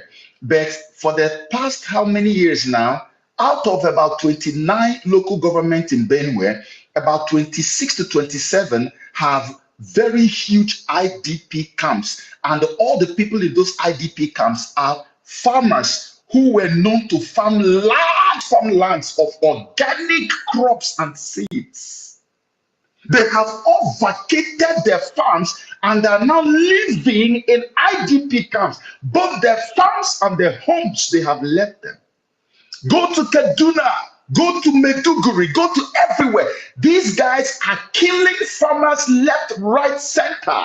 And to show you that this was the plan initially, some of the videos we see on social media, you will see where a herdsman will move into somebody's farm and we say, oh, usually what you will notice is that what you should expect is that cows will just trample on people's seeds that are growing, maize plants and all of that, and even eat some of them. That's normal, that's natural. That's something we look at and say these guys are wicked, they're destroying our farms. But that's not what we're seeing in these videos today. We are seeing a situation where the guy will carry his cows into a farm, and even when his cows have left the farm alone, he comes back with machete and begins to cut down every single standing maize plant in that farm. Do you see why? This is just so that all these people who plant organic farmlands will end up in IDP camps, as Njemazi said, and when they return, before they can guarantee their security to return to their farm or to farming again, they must agree to use Bill Gates sponsored or Bill Gates funded Teller maize and all the other GMO seeds to go back to their farms. And once they start farming those ones, you will not see a single terrorist attack on them again. This is the madness that Nigeria woke up into. And these people know that what they are telling us to eat is poison, yet they are giving it to us. That's why when I got into this one, I said, this is not something that you will pass. This is not the kind. I've been calling, if you go to my timeline, I have even made a video, as a matter of fact, put on TikTok, and I was begging and calling on all my fellow celebrities. If you do not join this war, what will happen to you will be worse than any war you have ever witnessed in your life. And let me explain this before I yield. Yeah. There is something that happened in Kenya that woke me up and agitated me so much when I began to feverishly fight against these people. The thing that happened in Kenya was a brother revealed something and said, I'm sure many of you must have seen that video. It's been trending on social media for so long. The guy said, do you know that it is now illegal for me to actually share organic seeds with other organic seed farmers? So they have made it illegal for people to even carry organic seeds around, to even share it amongst themselves in Kenya. Where did they start from? They started from making sure that all of them are pushed into using the GMO seeds in their farms. So when they make it illegal, you will see that every single person will now be depending on that GMO seed that they are distributing. And guess what? When they made it illegal, I decided to look into how that happened, and I saw the name of World Bank behind it. And then, I heard when my brother was talking the other time, and he mentioned he was making a very passionate speech, and he mentioned how the IMF is connected to what is happening in Kenya right now. That's exactly the truth. But that's not the topic I'm dealing with. That's what they are doing. These demons were sent to make sure that they recolonize Africa. IMF, World Bank, and the rest of them. These guys were behind it. And I can bet my life on this when I tell you that if Nigerians don't do anything, they are not even going to wait for a very long time. They are going to wait after just a few short months. You will see them come up with a law that if you are caught distributing organic seeds, and they won't have any reason, and nobody will do anything. Because of the way Nigerians have been almost like so docile, I don't know whether it's resilience or whether I don't know what to call it, but everybody will just keep quiet. That's why I'm so excited and happy about what is happening in Kenya, and I have been posting and reposting and cheering them on, helping them to move on with what they are doing, that God is with them and Mother Africa is with them. Hopefully that will also wake us up in Nigeria, that if we keep quiet and do nothing, you will wake up one day and they will say nobody is allowed to even stock, let alone distribute or share organic seeds anywhere. You are now going to be compelled to be stuck with the poisons that Bill Gates has pumped billions of dollars into. And that's what you're going to be eating, whether you like it or not. I was in South Africa some years back. As soon as I showed up in South Africa, yeah, the first thing that hit me was, look, I want to eat fruits. And they went to buy me fruits. Some of the fruits they bought for me are things that I'm already used to. I know mango, I know pawpaw, I know all these things. But the things they bought me, the mango was as big as the biggest pawpaw I have seen in my life. And I said, what is this? Is this pawpaw? They said, no, this one is mango. And I saw the pawpaw. The pawpaw was like elephantiasis. I said, what is going on? And I told him, no, I'm scared. I have goosebumps. I said, I can't eat this thing. It looks so larger than life. And I began to look, and I found out that Monsanto, that we're talking about, which is an American company, the biggest producer of GMOs, not just GMOs, but the chemicals that are killing people, Monsanto calls South Africa home. That's where they have the biggest headquarters on the continent of Africa. And that's why in South Africa, you have the most immune deficient human beings on the planet Earth today. If you doubt what I'm saying, go and do your research. That's why when HIV came, remember, acquired immune deficiency syndrome, HIV came, the highest toll that HIV had on African country was in South Africa. You all know this. This is not any new thing. Everybody knows this. Because everything they eat in South Africa, almost 110%, is GMO. Government policies and twisted all these people by Monsanto.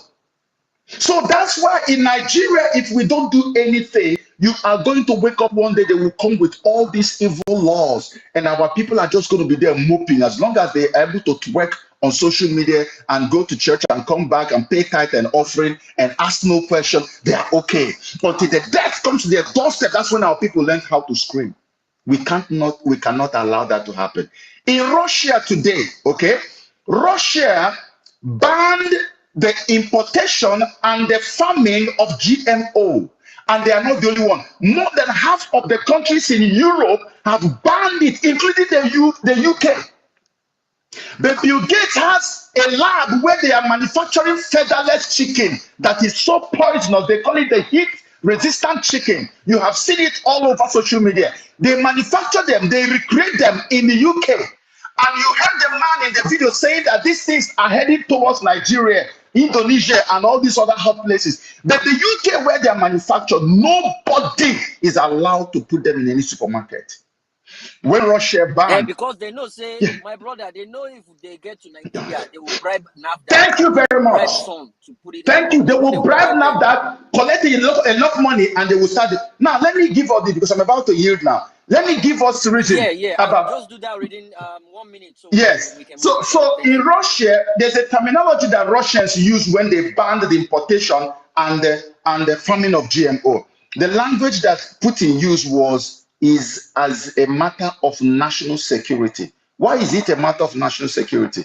When someone is in control of the seed that you plan to eat, yeah? When someone is the one that has monopoly over it, the person owns both you, your land, your life, your destiny, your everything. So any nation that gives up that right to Monsanto to Bill Gates, you have sold the country, and that country no longer has any right to do anything again. That's why Russia calls it national security emergency. We will not allow this to happen. So, my people, as I yield, I pray and hope that all of us will wake up to the reality, use whatever social media platform we have to disseminate the information and wake our people up en masse. Thank you very much. All right. Thank you very much. Well, Yeah. meaning, sorry, 1 second before you proceed. God bless you, Mr. Okay, Chuku. I went through your profile when you were speaking, and I put one of your tweets on the jumbotron. Guys, you can see the difference between the real rice and the fake rice. Okay, the real one actually gets spoiled after a short period of time, but look at the fake one. It's plastic. Nothing is gonna happen. And I love the fact that it buttressed what I said. This is the first time I'm hearing him speak. We don't know ourselves, okay? There's a reason why violent space is known as the biggest political space in Africa, Nigeria, if not in Africa, okay? We come here with facts and figures. IMF is after your health, education, and development infrastructure. Beware, Nigerians, read, get enlightened, get educated, know what is going on within your environment. Read. If you cannot read, watch documentaries. It's on YouTube. I already don't block some people today, men and no verse. I don't want to see anything Chivido. That guy will not be worried for the rest of his life. I don't know why you guys are tweeting about Chivido. You have pressing issues. You're about to die slowly. But now Chivido they will mind. Please. Thank you. Back to you, well-meaning. All right. Thank you very much, Jimmy. Thank you very much, Mr. Okechukwu. Thank you for that. Let me just quickly give Sadam, go ahead. Honestly speaking, thank you, sir, Mr. Getchiko. I think please you just stay up here if you can. Maybe still contribute or ask questions. Who want to ask questions? Just answer questions briefly. I just want to add this to Nigerians listening. Please, you see, we are people that worship money. We eulogize anybody. You're wealthy. You don't want to care how you got the money. They'll say, "Where were you when I was poor?" and everything. So I see many Nigerians are disciples of Bill Gates. I call him Bill Gates of hell. That man means no good for anything. I will find probably his clip and play here. He's on a mission to depopulate the earth. He says it everywhere he gets an opportunity. Say, I want to depopulate the earth. The earth population is growing rapidly too fast. And when someone that comes out with his chest and tell you his plan is to reduce the earth population by 10 to 15%, that is 10% of the earth population is like 800 million people should die. 800 million people should die. Someone that comes out openly and say these things, it's not who you eulogize, it's not who you see as a hero, it's not if you let him be the founder of the world. It's not who you should we should ever be linked to, or you see, or celebrate. It is crazy. So I see, and such a person is the one that is coming to bring out vaccines, healthcare, this and that, and people are sheepishly following these guys. Man, please, I want us to wake our Nigerian brothers up. Honestly speaking, I think this GMO should even be our own version of Kenya's financial bill right now. It should be that if Nigerians understand what is coming to our country, it should be that rallying point for all of us to come out and say no, because we all eat, we all feed every single Nigerian. And God bless you, Mr. Getchku, because you really pointed what that puzzle that many people did not understand. What is happening in Benue State? What is happening across the north? All our farmers are now in IDP camps. There's famine loading. Nigeria is crazy. Well, let's go back to PCX and get speakers to contribute the conversation, please. Guys, thank you for your patience. Thank you. Yeah, thank Let's you keep very it much. going. Thank you very much, and thank you Yeah, very yeah, much. just Mr. hold on, sorry. Okay, Yeah, I mean, I'm gonna come to you actually, but um, I want to just put a disclaimer out there. You know, Pishex in his initial submission referred to this space as a class. Like he said, he was trying to say something. I said to this class, and actually, today's space is pretty much of a class. And I really want to urge everybody to listen. I mean, I understand people like to like it's okay to want to speak, to also want to speak. So I really want to urge everybody to listen keenly to a lot that is being said or that will be said. Consider it a class. Like you are here to learn so that you'll be in conversations tomorrow where you would have people say, "Oh, you are talking about the GMO. What do you know? What do you?" And the truth is that people will not believe what you say if you don't seem to know it.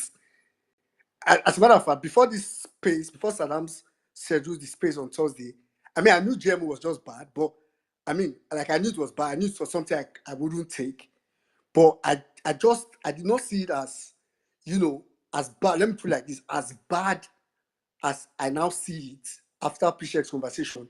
And it means if I engage in conversations tomorrow, I will be able to also tell people. So what I'm saying this is, I really want everybody to pretty much be in listening mode. So I know some people will be thinking, well, we're not going to take other speakers today. To be honest, I mean, after we hear from Pishek, we would bring us much speakers, not so many, and specifically mostly for questions, really, not to give your own like submission, really. So I'll go to Pishek.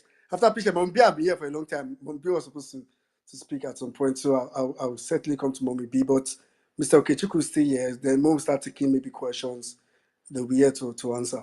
Pishek, please go ahead. I want. There's this point you mentioned that I want you to really. You said they've approved 3 seeds for planting, then 7 for importation. That thing, it is 10 altogether, which means it is not even just this one that we are hearing now. So please go ahead. Yeah, thank you very much. And I we have a professor. He's the director of our center, Professor Christobert. Please, Prof, I can see you in listening mode. Please, you need to Yes, request the microphone. he requested. We're trying to bring him up, but I think it's struggling with network. So, Prof, please request again, and we'll bring you up immediately. Go ahead, Yeah, Pishek. because when we started this campaign, they asked me, "What do you know?" Of course, I went to University of Agric. I am a student of global governance and also forestry, but Prof is a subject matter expert on this. He's a full blown. He's been on this for many years, and it's very important that we bring him up. But continuing, and thank you very much, Mr. Okechukwu, for your powerful submission. We actually align on so many topics, so many topics. I've been following you for years, and this topic on GMO, and you are very right. You see, this topic on GMO is actually the one I personally believe will lead to a major revolution in this country. And because we can't, I mean, I can count how many of my friends have died of cancer, in recent times. Let's not go far. I know people very recently, somebody I know very personally, very young person died of cancer, and these things are because of what we eat. If you don't control what you eat will consume you. And GMO is it's the ultimate tool for imperialism and neocolonialism. Is the ultimate tool. The very structure of how it works. Let's look at the chemistry itself again. Look at what happens inside the soil. Now, if you have a GMO farm, like Jesu Kichuku said, if you have a GMO farm here today, and then maybe this plot of land. In fact, at one of our symposiums, the symposium we had in Abuja, a man walked up to us and said he didn't want to be mentioned. He said he has about 5 hectares of land, and they gave him these seeds. He planted them, and he had, like they said, bountiful harvest. First harvest was bountiful harvest. He bought all the chemicals. He used everything. Now, don't forget, they just said they launched it. Meanwhile, this man said he already had used it. That means it has been in this country longer than we think it has. And then the man said that when he was done with the first planting season, he was very excited. He sold everything off, and then he decided to keep some seeds and try to replant it. And he said when he replanted, he didn't get up to 0.8 ton per hectare. It was an abysmal result, terrible result. He didn't get anything. And now the sad thing is that he couldn't just reverse back to planting what he used to plant before. He said because the amount of chemicals he had put in those grounds, are now poison to any other seed he wants to plant. So right now, he has abandoned the land. In fact, when he came to meet us, he came to ask if we had any solution, any organic or inorganic solution on how he can actually recover his land. So you're looking at a trap. It's a bioweapon. The moment you start GMO farming systems, you can't go back because the chemicals you're going to put in the ground will kill any other plant apart from those plants that have been genetically modified to withstand it. Very important. So if you give smallholder, that means you are not just monopolizing the farm, you're not just monopolizing the seeds and the farming systems, you are monopolizing the land itself. The land will only be used for those GMO crops. And this is very important. That means you can't practice mixed farming. How will a small farmer that has 2 plots of land, how will he survive? Or 3 plots? So you're looking at tactical elimination of the smallholder farmers and putting farming into the hands of the big corporations who have the money and the wherewithal to support such high-end infrastructure farmings. And that is what, so they're bringing the crops, they are bringing the chemicals, and they will take over your farms. When we had our symposium in Abuja, we invited the National Biosafety Management Agency. We had it at the Ministry of Justice, the hall there. We brought them over. They sat there. At first, three, four of them sat. But when the thing became, and you know what we did? We televised it live. It was live on YouTube. The videos are on CEFSA's YouTube handle. At a point, we invited the Biosafety Now, the Biosafety Management Agency, they are the gatekeepers. They are the ones responsible for approving or disapproving the technology. I will tell you how that agency came into being. Very interesting story. But before I go into that, let me talk about the symposium. We invited them, they came. And during the question and answer segment, we asked them, they came up, they spoke, and they tried to disprove some of the things we said. Then we asked them, it's on camera. If you go to the YouTube handle, you see the video. We asked them in front of us, we said, can you tell us why GMO farms in this country? Because as I speak to you, there is over 500,000 hectares of GMO farm in this country. Over 500,000 hectares of GMO maize in this country as I speak to you. And there is no single report of banditry, of herdsmen attacking it. Herdsmen are not attacking the GMO farms. Bandits are not attacking the farmers. Nobody is touching the GMO farms. It is only the organic farms that they are attacking. I said it in the last call. In Plateau State, Mango, where we had the Plateau crisis in January, over 436,000 tons of maize, organic maize, was wiped out. Imagine somebody went to the farm for months, and at the end of the month, at the end of the farming period, he has nothing to show for it. Why? Because they said a so-called religious crisis. Brothers and sisters, that thing wasn't a religious crisis. It was a cleansing of organic farm, of organic maize. Now, Mango Village, Yeah, is sorry, please, Chef, no vex, no vex. Just hold your thoughts. They now sent very dark man to tell us that it is mineral resources. the God damn it.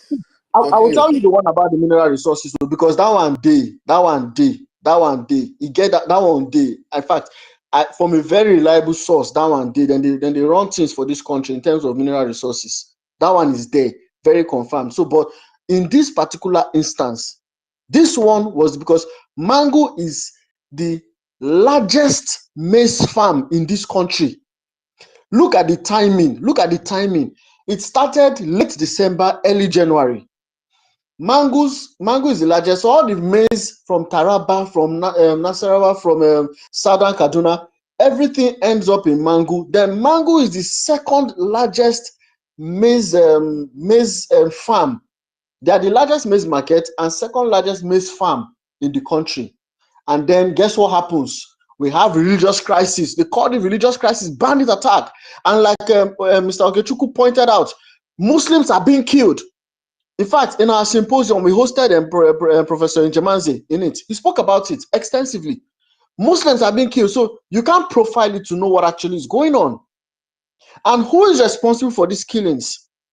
A major Twitter handle in Nigeria actually prescribed it to many of these international agencies. Go to Abuja. They are littering the whole of Abuja. What are they doing there? I was passing in front of Rockview Hotel some days ago in Abuja. What did I see? A billboard on the place. They said training, 2 days workshop on how to deploy vaccines in their village. Who is organizing it? One funny NGO. All over Abuja, NGOs sponsored by Bill and Melinda Gates Foundation, doing food fortification, climate change, and all sorts of scams. And that Twitter handle said that these NGOs are responsible for these criminal activities. Because move in and move out, nobody is checking them. Does that not tell you that Commonwealth is not common? We go to their embassy, they hold us as if we are hostages. Meanwhile, they are coming here, they are walking in and out. It's our wealth that they are after, not the Commonwealth. So what am I saying? They say these things are crises, but they are not crises. It is a way to cleanse our food systems of organic seeds. And then they will now start and then just a week after that incident died down in a mango in January in Plateau State, Telomeres was commercialized. January 12th to be precise, in Nigeria. I saw that news and all the steam in my head blew out. I said, not in this country. So you're looking at brazen daylight robbery, and we cannot sit on it. We can't continue quietly and think that it will go. Look at the very construct of the National Biosafety Management Agency. Now, there is an organization, because we need to know who we are fighting. We need to know the names of the people. The current Director General of the National Biosafety Management Agency, her name is Yemisi Asgbara. I can send her Twitter handle later. Now, she is not the one responsible for this. It was the previous one. His name is Rufus Ebega. Now, Rufus, as I speak to you, he's currently in America. As I'm talking to you now, Rufus is in America. Go to his Twitter handle.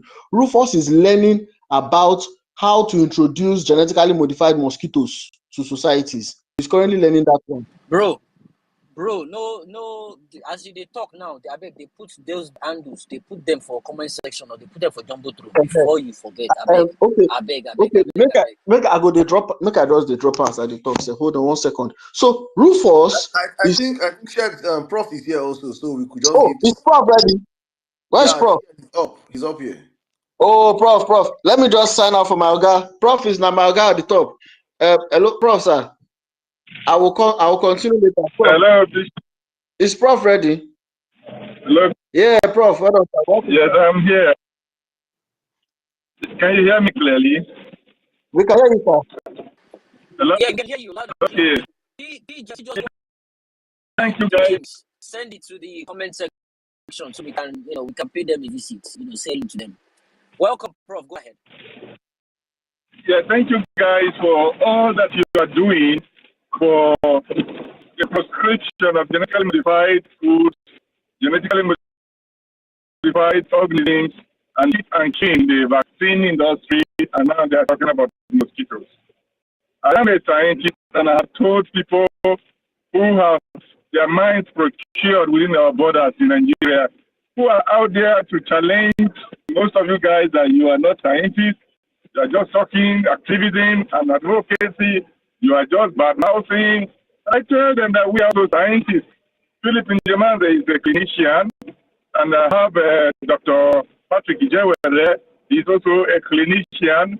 I'm a professor of bioinorganic chemistry and experimental medicine, and I am certified in bioresource utilization and ecological conservation. Now, this thing that Okechukwu was, let me kill it to Okechukwu's exposition. I believe he was the one that was speaking about genetic use restriction technology.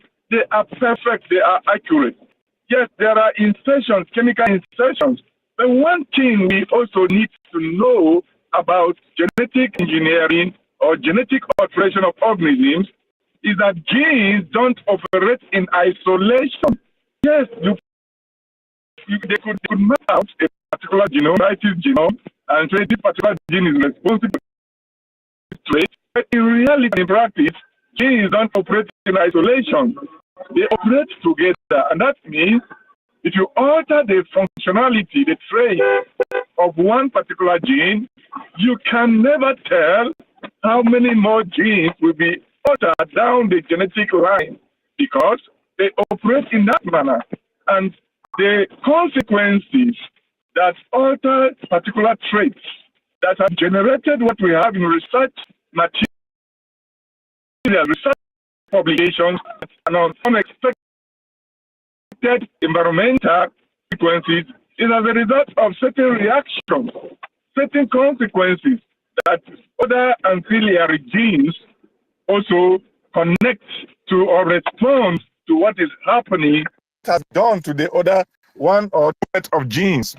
Now, aside from that, there is something that the Nigerian promoters and their international cohorts of this crime are not telling us.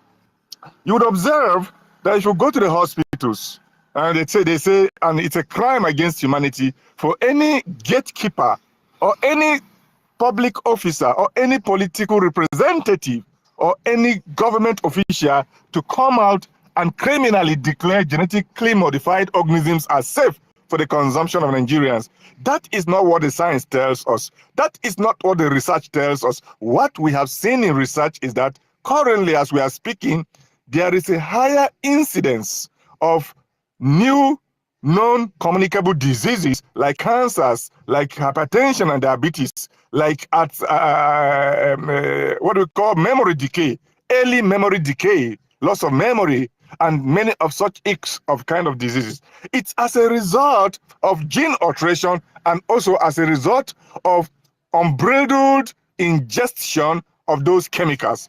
Now, I am a chemist traditionally.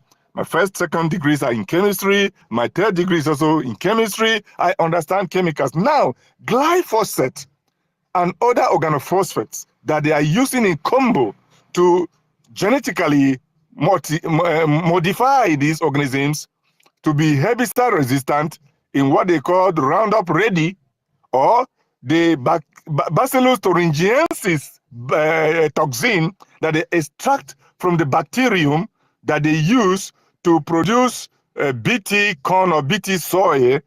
These are toxic traditionally to human consumption, to animal consumption. That is why, like the Bacillus thuringiensis toxin, when insects ingest these seeds or these crops, their stomachs literally burst open because that is what that toxin does in insects.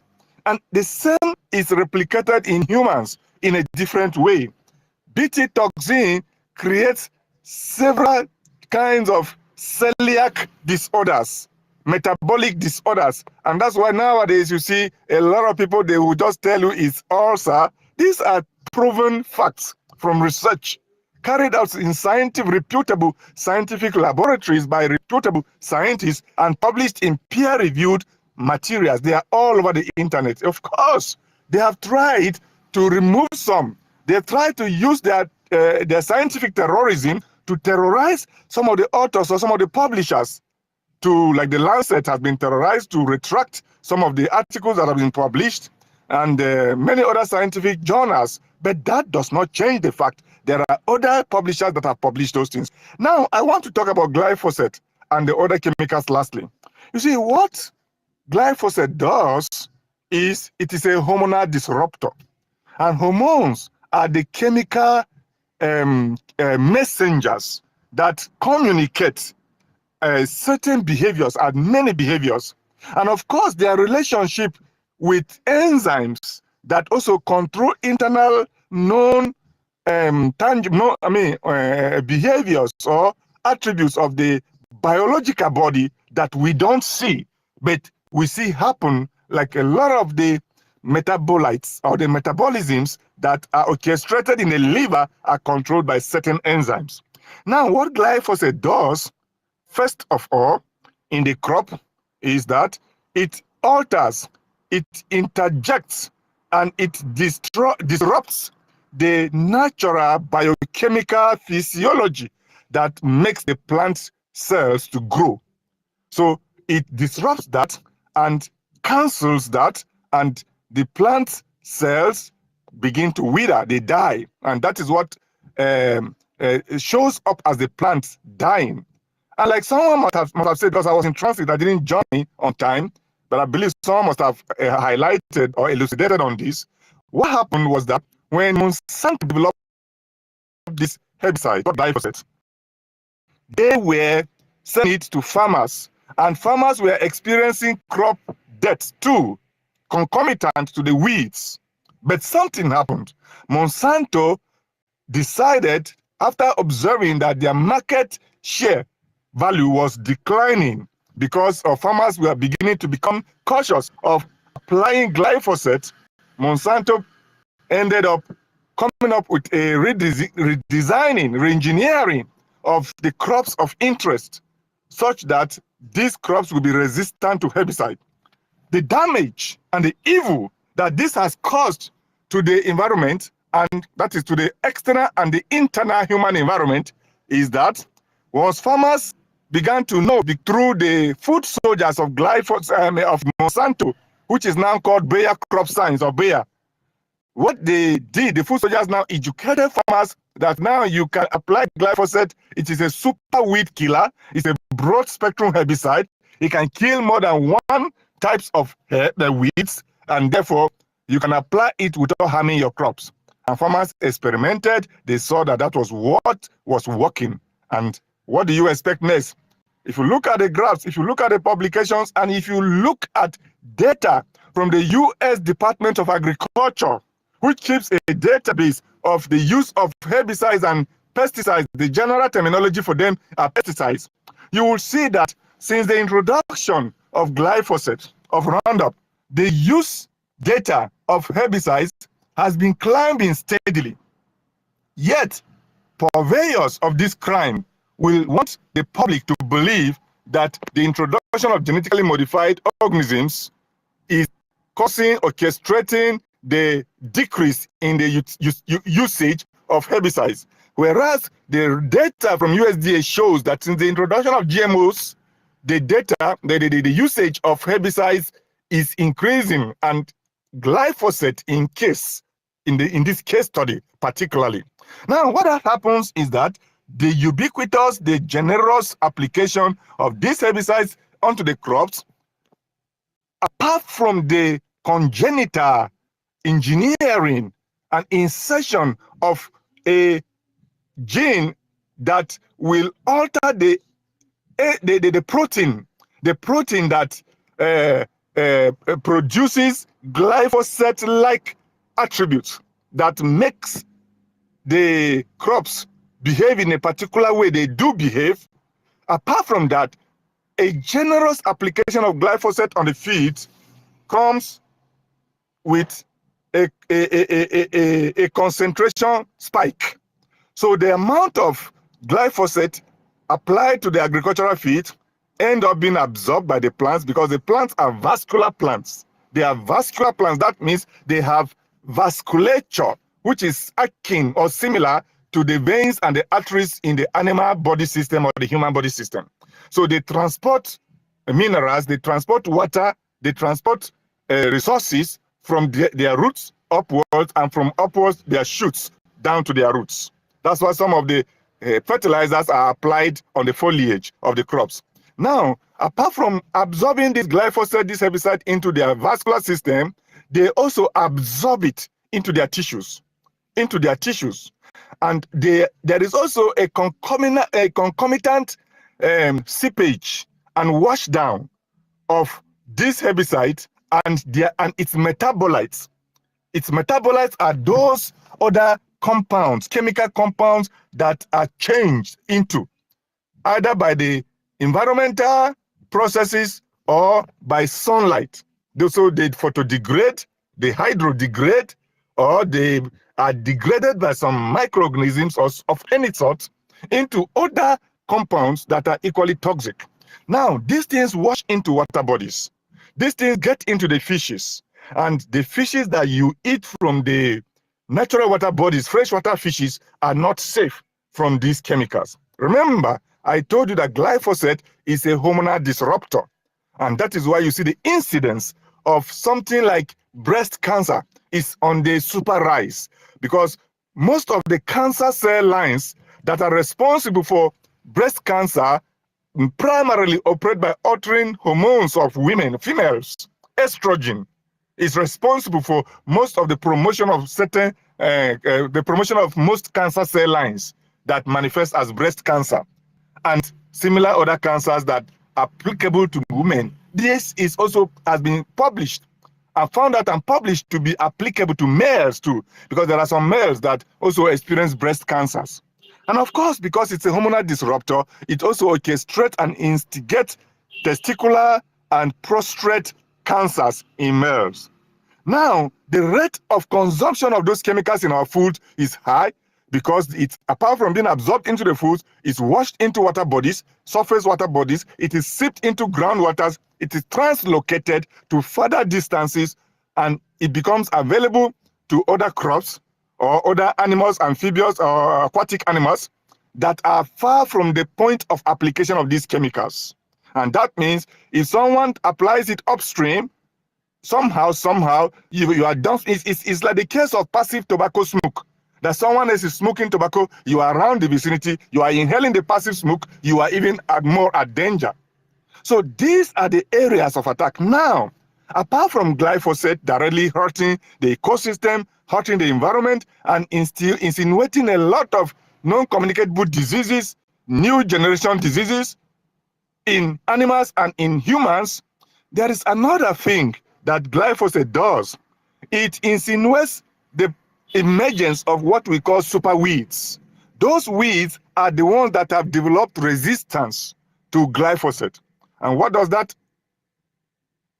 imply? It implies that farmers today, as if you get to the agricultural fields, you will observe or go to any shop or market where they're selling agrochemicals, herbicides or pesticides or fertilizers, you will be told that now some of the weeds are resistant to glyphosate. So what does Monsanto do? Monsanto and its cohorts, like Syngenta, like Bayer, which has bought Monsanto, like Dow Chemicals, what they have done is that now, especially in a heavily unregulated market like Nigeria, where anything goes, some of the labels you see on agrochemical bottles is different from what is actually in the agrochemicals. Now they are producing a combination, a combo, and they add, in some markets, they add 2,4-D. 2,4-D is a more damaging chemical. Sometimes they add the banned atrazine. Atrazine is added in the combo. Atrazine is also a feminizer. It's a feminizing chemical that as you ingest it through food or through the environment by whatever channel, it has the potential to reduce male hormones and cause men to begin to speak with the tone of women, cause men to lose sperm count, and cause infertility in men because they are no longer functioning as males. So 2,4-D, on the other hand, is the chemical that was codenamed Agent Orange. Agent Orange was used by the US Army in Vietnam during the Vietnam War. It is a very powerful defoliator, and the chemical pathways that it uses to destroy foliage of crops or plants is very detrimental to human use, human exposure, and environmental exposure. That is why that particular chemical ought to have been banned, and it is banned in certain quarters. What is interesting is that despite we have NAFDAC here, Bill the criminal Gates has infiltrated certain positions in our country, bought over where he could buy, and planted people that he can plant. Like you see the Ministry of Debt, which is supposed to be the Ministry of Health, headed by one of his protege, who is the Minister of Debt in Nigeria, is sponsoring people who are going about brandishing fake news and fake information that genetically modified organisms are safe for human consumption. There is nowhere in this country that research has been done, and these organisms of these agents of this seeds of death certified to be safe. No long-term research has been done. The papers are out there. So the emergence of superweed has occasioned the introduction of more dangerous, more toxic chemicals into our environment, onto our food systems. And I tell you, most of what people are eating now is laced with heavily toxic chemicals that are teratogenic, they are mutagenic, and they are carcinogenic. That means they cause cancers being carcinogenic. They cause gene alterations in unborn children. That means it is until the children are born that you will see some congenital defects. Children born with congenital defects because there are gene alterations that were unwarranted, and then they cause mutation of existing genes uncontrollably. That means aside or beyond the so-called controlled process of genetic modification through biotechnology engineering, there are mutations that take place undecided, parallel, because of the introduction of those chemicals. So the list is endless. The damage is endless. This is just the science and the health of it. The damage is heavy on the economic side of it because of the epicide gene, because of the genetic use restriction technology, and because Bill Gates, traditionally, even from his days of Microsoft, has been a monopoly advocate, a monopoly driver. He wants to control food. He wants through food control humans, and he wants through that control engineer his long-term dream and the dream of his progenitors, the Rockefeller family. And I don't know whether it's Rockefeller or the Ford family. I think Rockefeller. Now, what they want to do is to use food. Yes, Rockefeller. Rockefeller. They want to use food. That has been their dream because they are eugenicists who believe in superior genes and that they are the sole harborers of these superior genes. So they want to depopulate the world. And in one of his theory on TED Talks, Bill Gates said that the parameter, he wrote an equation, an evil equation, and said that the parameter P can be manipulated to return the population, the global population, to near zero. And that P is people. And his mechanism of effectuating that or activation of that parameter is through control of food. And he will cause people to become infertile, which is already happening. And also going to the economic aspect of it, as someone has already stated, you are restricted from perpetual reproduction of these seeds. That means at a point in time, mostly first generation, you have to go back to the seed company, which is owned by Bill Gates directly or indirectly, and his cohorts to buy seeds. Now, this is unacceptable. This is not science. It is satanism. And unfortunately, the Nigerian state has been compromised. Unfortunately, the Nigerian bureaucracy, I mean the people that man the gate are the MDAs, the ministries, departments, and agencies of government. The important ones have been compromised. Some of my colleagues in the Nigerian university system have been compromised because, you know, Nigerians have been rendered so poor by bad political decisions and that generate bad economic decisions so much that Bill Gates comes with some money. As I'm talking to you, there are several knocks on my door, I mean my intellectual door, inviting me to participate in different schemes and programs that we end up mortgaging myself to Bill Gates and his food soldiers. They come from food soldiers in the name of NGOs, in the name of granting agencies that give us grants to conduct research. And of course, you know that he who pays the piper calls the tune. And that is what's happening in the Nigerian academic space. I have been a lecturer in the Nigerian university. I've also lectured and researched in the UK university. I have been in this business for over this is my 26th year as an academic researcher and a teacher, a lecturer. I'm not a professor, and I know what I'm talking about. Now, most of the research you see praising and promoting GMOs is procured. It's procured through research grants. Some of them indirectly, some of them directly. And they only gatekeep and allow only what they want to be published. So they will not come and challenge you. They say, show us the research that says that these things are unsaid, because they have forbidden their sponsored or procured publishing houses, journal houses, from publishing research that is negative to their cause. So let no one deceive Nigerians. Now, we have to hold our fate into our hands. We have to sensitize Nigerians, sensitize the farmers into the languages that they understand. That means if it needs us translating this information into the local languages, because most of our farmers are indigenous people who live in the hinterland and practice their farming in the villages where most of them are being chased away now. But most of them did not even go to school like that. We need to translate our conversations, our sensitizations, and our advocacy in the languages that the farmers will understand. And we have to wake up Nigerians to show them that the real criminals, the real rats that are injurious to the house are inside the house. Bill Gates comes from outside and has active collaborators in the scientific educational system, in the government bureaucratic system, and in the political system. Such that in our efforts as the Center for Food Safety and Agricultural Research, where I am the executive director, we managed to press buttons on the Federal House of Representatives to raise that motion seeking to place a moratorium on the introduction and proliferation of genetically modified organisms. But customary to the way Nigerians behave, Bill Gates swiftly moved in with more money through his agents of death, like I mentioned, the Minister of Death, who is actually his former active employee, that he quickly resigned and came back to take up the position as Minister of Health. Now, what that means is that you see that despite the so-called moratorium that the House of Representatives, through our lobbying, headed by our center, where myself and PCX are active leaders of that center, the House of Representatives moved that motion.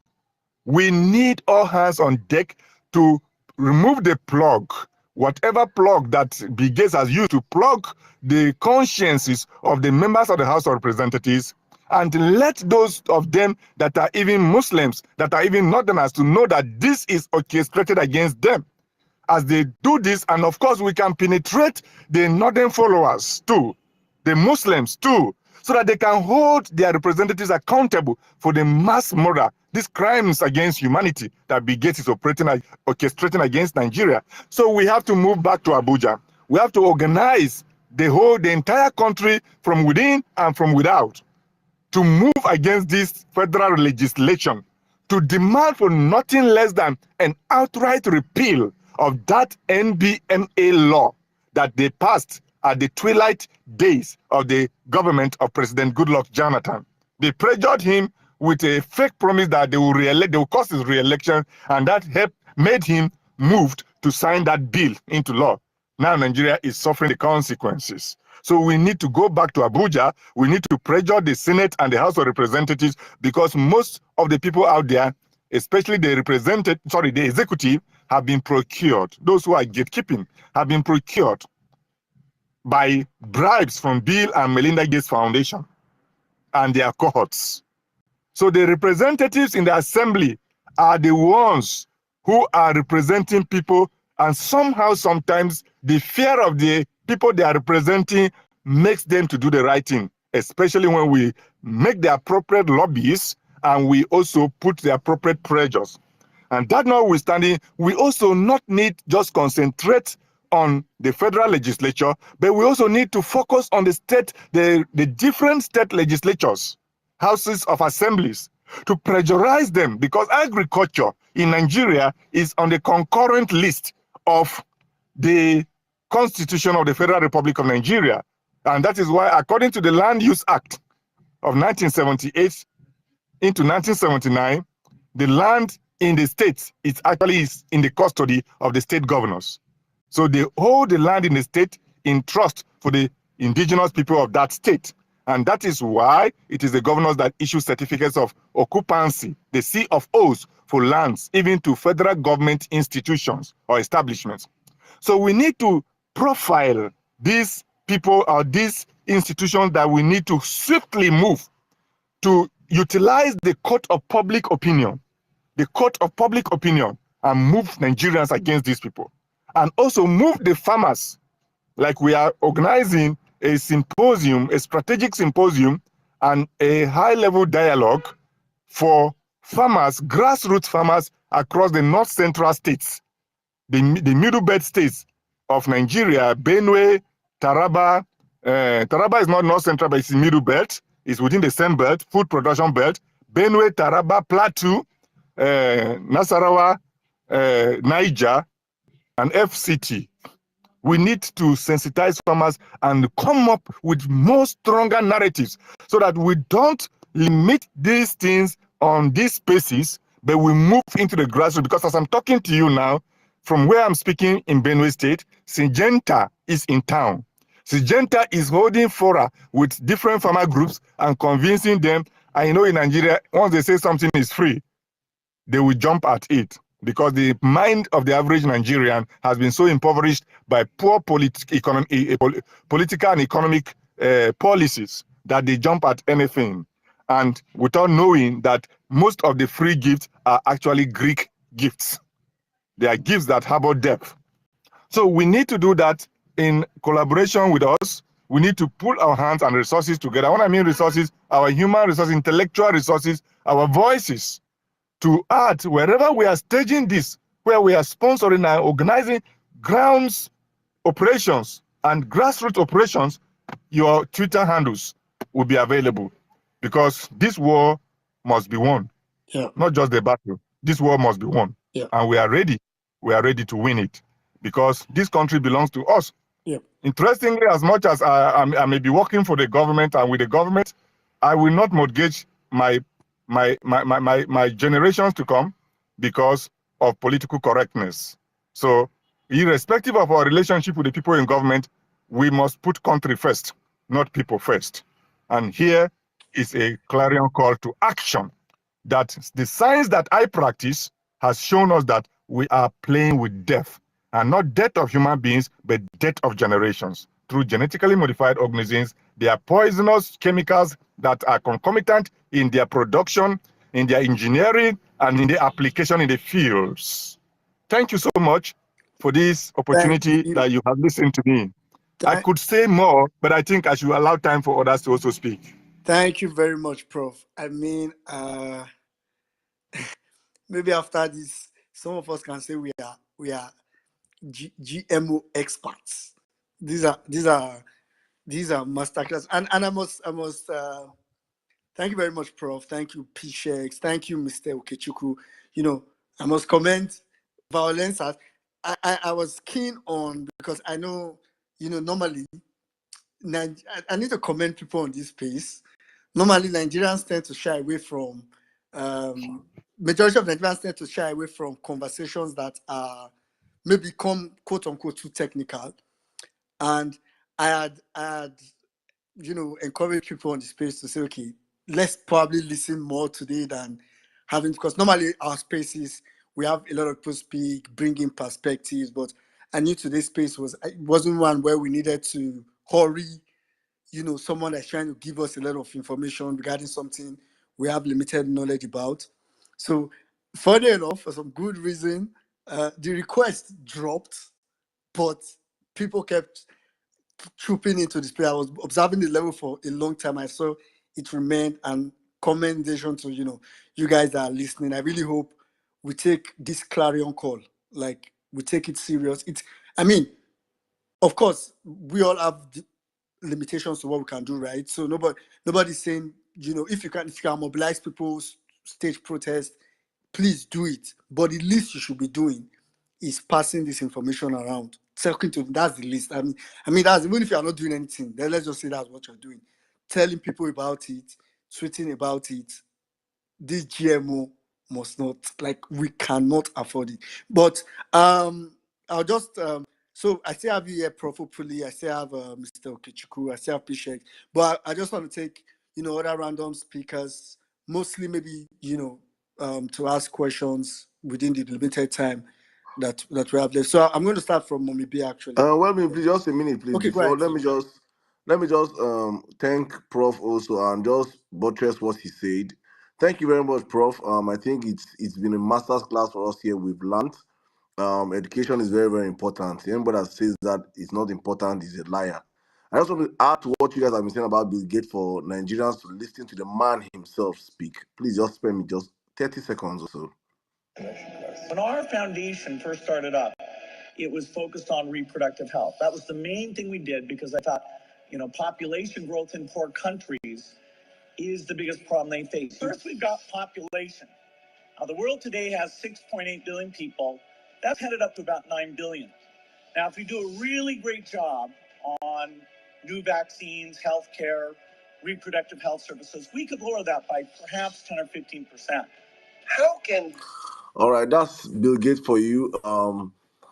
If we do a really good job in new vaccines, reproduction, healthcare, we can lower down the population of the world by 15 to 20%. That is his plan for the world. Not my word, not Prof's word, not any of us word on violence, please. That's the word of Bill Gates himself, the author of the vaccines you guys are rushing towards, the author of these same GMOs that are pushing into Nigeria. And I said when Tinubu became president, the first person that visited Tinubu was Bill Gates with Dangote. People that will eulogize, those people, they don't care about me and you. It's all about themselves and their agendas. But let's go on with speakers right now. Women, back to you, please. Yeah, Thank yeah. you. So I'll just quickly take Mommy B. We'll just try to make our like either submissions or questions brief as much as possible. Mommy B, now me scarce, I mean, are you scarce? Namiro, good evening from my side. Oh wow. So I kind of like I needed a break. I still need a break. I probably still go on a break. I really needed it. And I think I just stayed away from Twitter. I have been every now and then I'm like, oh my god, a whole day and not coming to Twitter. And I mean, obviously, I've seen the protests, the Kenyans, kudos to those young people who are so focused. I am so very proud as an African mother.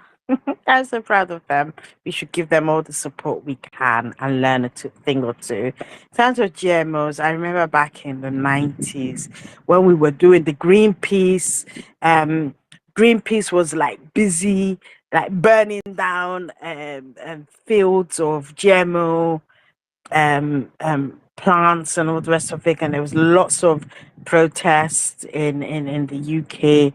I think at some point they kind of like caved and said, okay, you can have GMO food, but you have to put it on labels.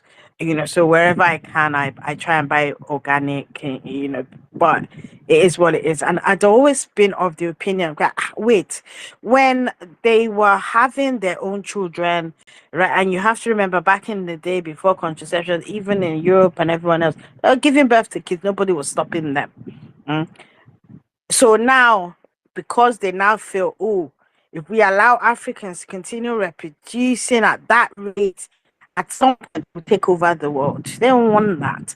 And I'd always said, I mean, I had a lecture a while back from my cousin. So he used to protest with GRV on this but I never, I guess I didn't realize how um you know that I didn't realize that they had decided to really focus on Africa to come and dump these things in there. And because I'd always said I'm not eating GMO goods where you would have um I'll have men and suddenly the scrotums will shrink and they're not able to reproduce because they don't want Africans to be reproducing. And I always, kind of looked at it remember back in the day in America where all the like sort of the Native Americans and Afro America that they used to test all sorts of things, call it one thing, end up in something else. So I've never really trusted Bill Gates because how do you you know you want to tell us that you've had enough money so you're giving it away to third world countries and there's all sorts of things being tested on us and in our food stores. I mean, it's scary, and we need to really focus on um not one of those things that you talk about today and you forget about it tomorrow, because in some ways a lot of people in Nigeria have come across this and are wondering, why is this like this? Why, have I cooked this rice is not going off, right? Or how come this bean doesn't taste like beans, or it's different or something? There are things that would have alerted to you and you perhaps didn't know the full extent of it. But now that you do, we should take it upon ourselves, right? to keep on pushing and protesting against any form of GMO foods, because this playing they play with nature, it often scares me, because who told them that I want a plantain that is as long as my leg? I don't need that. I want my organic plantain that is actually going to taste nice when I fry it, and things like that. And it hurts me that they're capitalizing on food insecurity to get this in through the back door, because farmers are going to think, oh, at least I'll have a farm, at least I have crop at the end of the season, right? So we need to really, and I guess, whilst we're the end users in terms of when it comes to food, we have to find a way to campaign to reach where farmers are.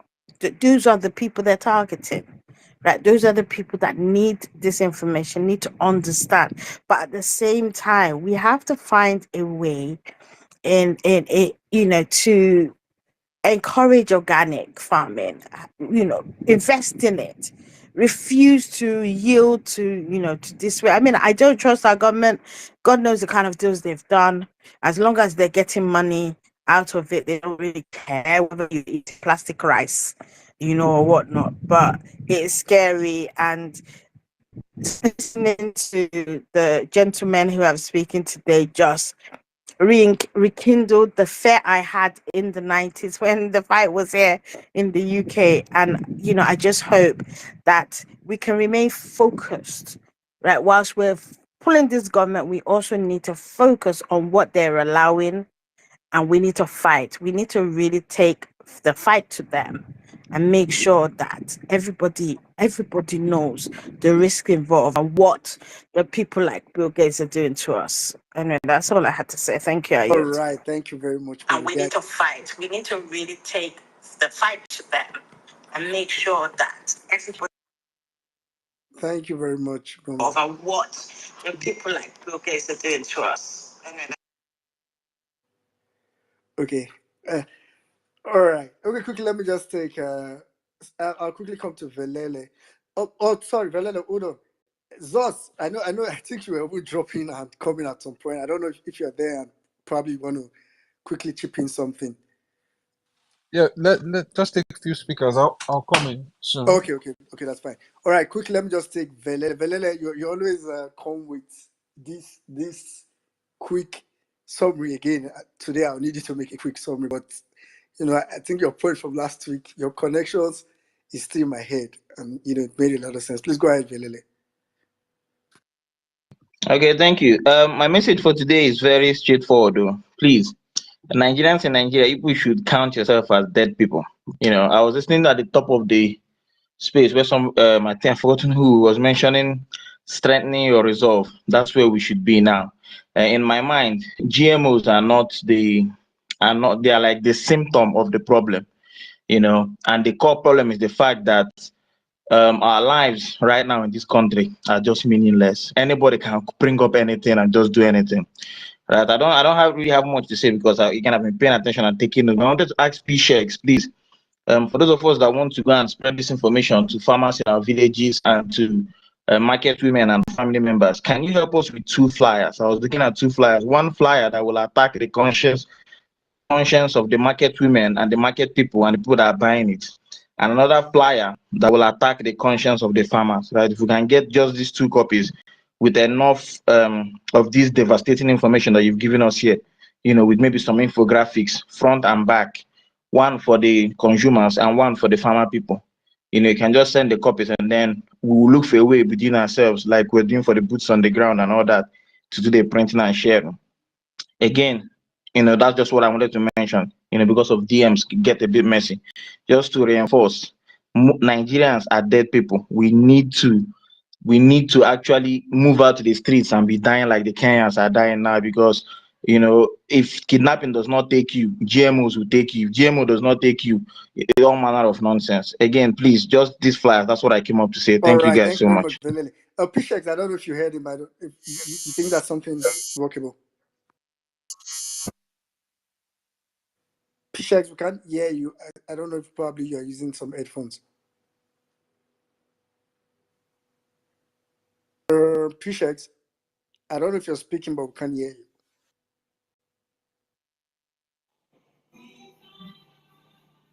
Okay, now you're mute.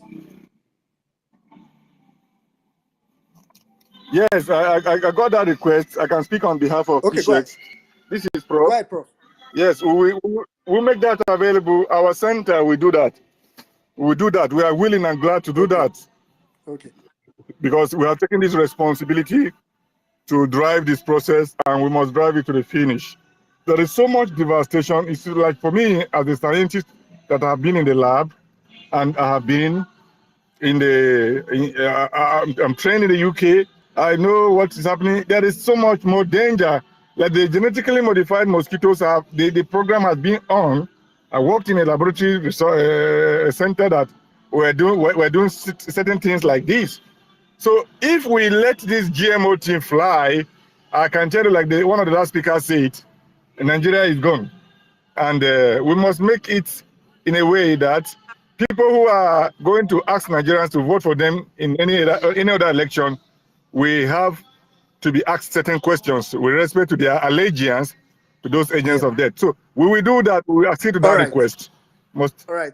Thank you very much, Prof. Yeah. Thank you. And please, whenever you're able to put that together, like you said, a flyer, that one that probably one side that probably speaks to the farmer. I mean, the design is really what is really needed. Whoever is interested in pushing would always find a way to. Sorry, 1 minute. Sorry to interrupt. What website do I go to wait for this information? Where should I go to wait for it? Okay, you mean to get the flyer? Yeah, like he said they will bring it out. Like, where should I go to go and wait? Is there a website I'm going to, email address, something like that? Okay, go ahead, Prof. So I didn't hear the last thing you said. Oh no, he was saying like No, I'm saying, how would okay. he get it? Not just him now, but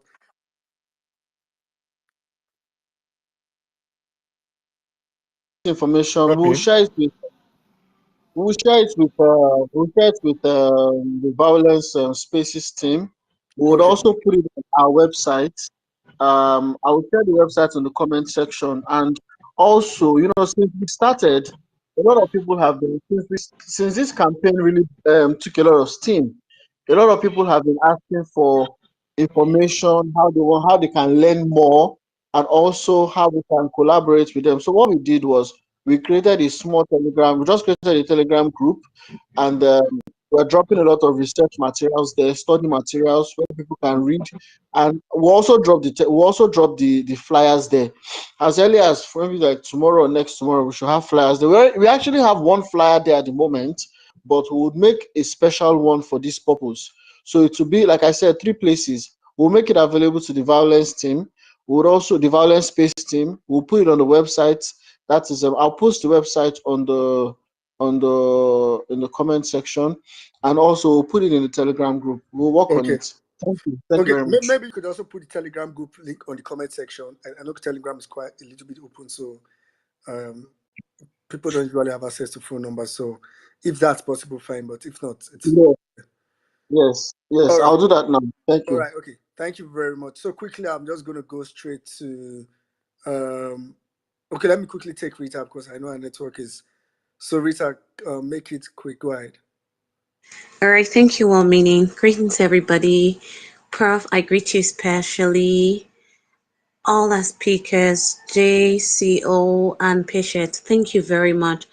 Sirs, I just want to ask a question because this is violent space and we have lots of Nigerians tuned into this space from Facebook, YouTube, even our radio station, you understand? So thousands of Nigerians are listening right now, and this is about our lives. So I want to ask, what will you, because of course, not all of them have access to this Twitter, you understand? So what would you tell Nigerians to be doing at their own levels concerning this GMO seed?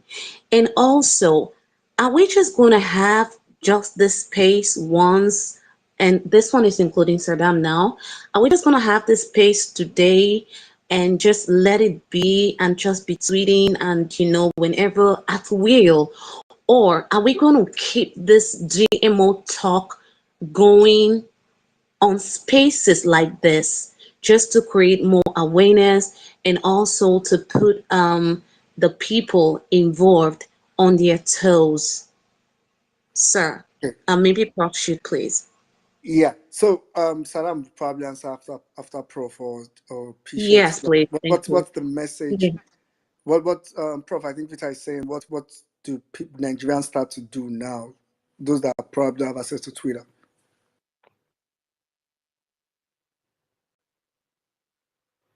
And even those on Facebook, you Right. listening right now, yes, You're please. dropping my. Okay. Yes, I heard a question. What should Nigerians begin to do now? Nigerians, are a peculiar kind of people with the right information, the right sensitization. What we want Nigerians to do is to heat up the conversation, to make it trend long enough, not just on social media spaces, but in beer parlors, in food joints, in market spaces, and we need to sensitize them to get on the train. We need to get them up and out of their homes onto the streets of the state capitals of Abuja to deliver public letters of demand to the people in government, and with a single demand. We say no to GMO, so repeal the law that opened the floodgate for big gates to come into Nigeria. Nigerians are not unable to feed themselves with our traditional food system, so we need our people to get up and out on the street to tell these things, and especially not just the lower people on the ladder of society, but like we saw in the news today that Afenifere, which is a pan-Yoruba group, has advised the federal government to shun GMO. They could say that we can get other Nigerian groups of repute like them to say that, and also encourage them not just to advise, but to place demands, because we must make this government know that they are here to serve us and not we to serve them. That is the social contract of Yeah. governance. And we must demand for the booting of everything big gets out of this country. We will declare, make Nigerians walk on the street with placards with information declaring Bill Gates a persona non grata in Nigeria. And everything about the Bill and Melinda Gates or anything that they sponsor as agents of death. And we will support them, Nigerians, with the factual information to propagate. So the key thing in what I am advocating for is that while we are speaking to Nigerians, we must be consciously sensitizing them to inspire them to come out and speak up, and at different levels on the streets, on social media, and on traditional media. For those of us that have connections with terrestrial radio stations, the conversation must not die, but it must not end at the level of conversations. It must end with a call to action. And that means, if needs be, we can call out Nigerians to organize a 1,000,000-man march on Abuja and on certain state capitals, where especially we see that certain individuals are promoting GMOs, like Bill Gates' friend Dangote, who can do a 1,000,000-man march on Dangote's facilities to demonstrate our rejection of his alliance with Bill Gates and his alliance with the seeds of death called GMOs. So that is what we must do, and not stopping there. Furthermore, we must prepare to go to court. We must prepare to go to court at different levels. It is possible that a particular state can say no, can pass a law or get a court judgment banning GMOs in that particular state because they are agents of terrorism. We can establish that and get the best of lawyers to defend these things. There is one thing about a court case. It's not necessarily that you must win, but it talks up publicity. It adds up content to your publicity. So that even if you lose the case, you have created ingredients, you have created resources, material for continuous conversation while the case subsists. So we must prepare to go to court, not just in one single case, but at different levels of judicial intervention. So that is another thing that we can do. And I think now is the time to begin to prepare the briefs to get to court All right. as soon as possible. All right. Thank you very much, Prof. I mean, I was just going to say there's a lot. I'm sure if I allowed you, you keep remembering so many other things we could do. And it's like you said, but I think the real point is the starting point, right? So, which was what Prof said first, sensitization. That's like, I think that's like the starting point, and that's why we're having this space today, like to this level where, you know, ignoring how technical it could sound to anybody, but everybody needs to, that's the starting point. Then from there, and please let me just quickly say, that's why we are begging you people, obedient and even non-obedient, support LP to win Edo State, so that maybe we can have a governor that will ban GMO in Edo State. And you people, if your governor allow GMO, you can come to Edo State. Eh? No problem. We have space. There is space everywhere in Edo State. And Edo State is very welcoming. We have, in fact, Edo State is Wazobia. We have Igbo Hausa. Any tribe. We don't used to know tribe in Edo State. So support. Let's get to Lumia Pata to governor to go to the governorship of Edo State, so that we can call him out here and say, sir, we are here of violent space. Now we also want you to not let GMO near Edo State, so that can at least be a safe haven for you when if things are going rough out there. All right, and thank God Pishex is from Edo State, so I know Pishex can hold Olumide Apata to ransom. All right, quickly, I'm going to go straight to Sorry, yeah, 1 minute go before you ahead. go, real quick. Let me point this out. I saw the video about Tinubu encouraging the people. It's more like the part two of what he said in Chatham after the interview in Chatham House. Grab his snatch it and run away with it. That's the equivalent of what he's trying to say. And if you're paying attention closely to what is going on in Edo State, you can see the APC guy is not making any effort at all. They don't tell him love for Bali. No effort, no poster, nothing. He's not even bothered. I've not seen his minions on social media. No, he's not even troubling himself at all. That's passing a terrible message across to everyone. And you see what goes on in this Edo election will determine how serious the obedient are towards getting the nation back. And lastly, check on the jumbotron. I just put up a tweet I saw from one of my friends in Kenya. I had a contact with a couple of them a few minutes ago, about 10-15 minutes ago. The protest is over right now, and they're about midnight right now in Kenya, and they are still shooting. They are going after people one by one, and they are shooting at them. The tweet on the jumbotron is a dead body, and that's about 7 to 8 bullet holes. It's not like maybe they are shooting at crowds. It's shoot to kill. This happened about 5 hours ago, and guess what? The Kenyan youths are still online on Twitter right now, preparing and mobilizing against Thursday. They're going out on Thursday again. It's like the killing is like fueling their anger.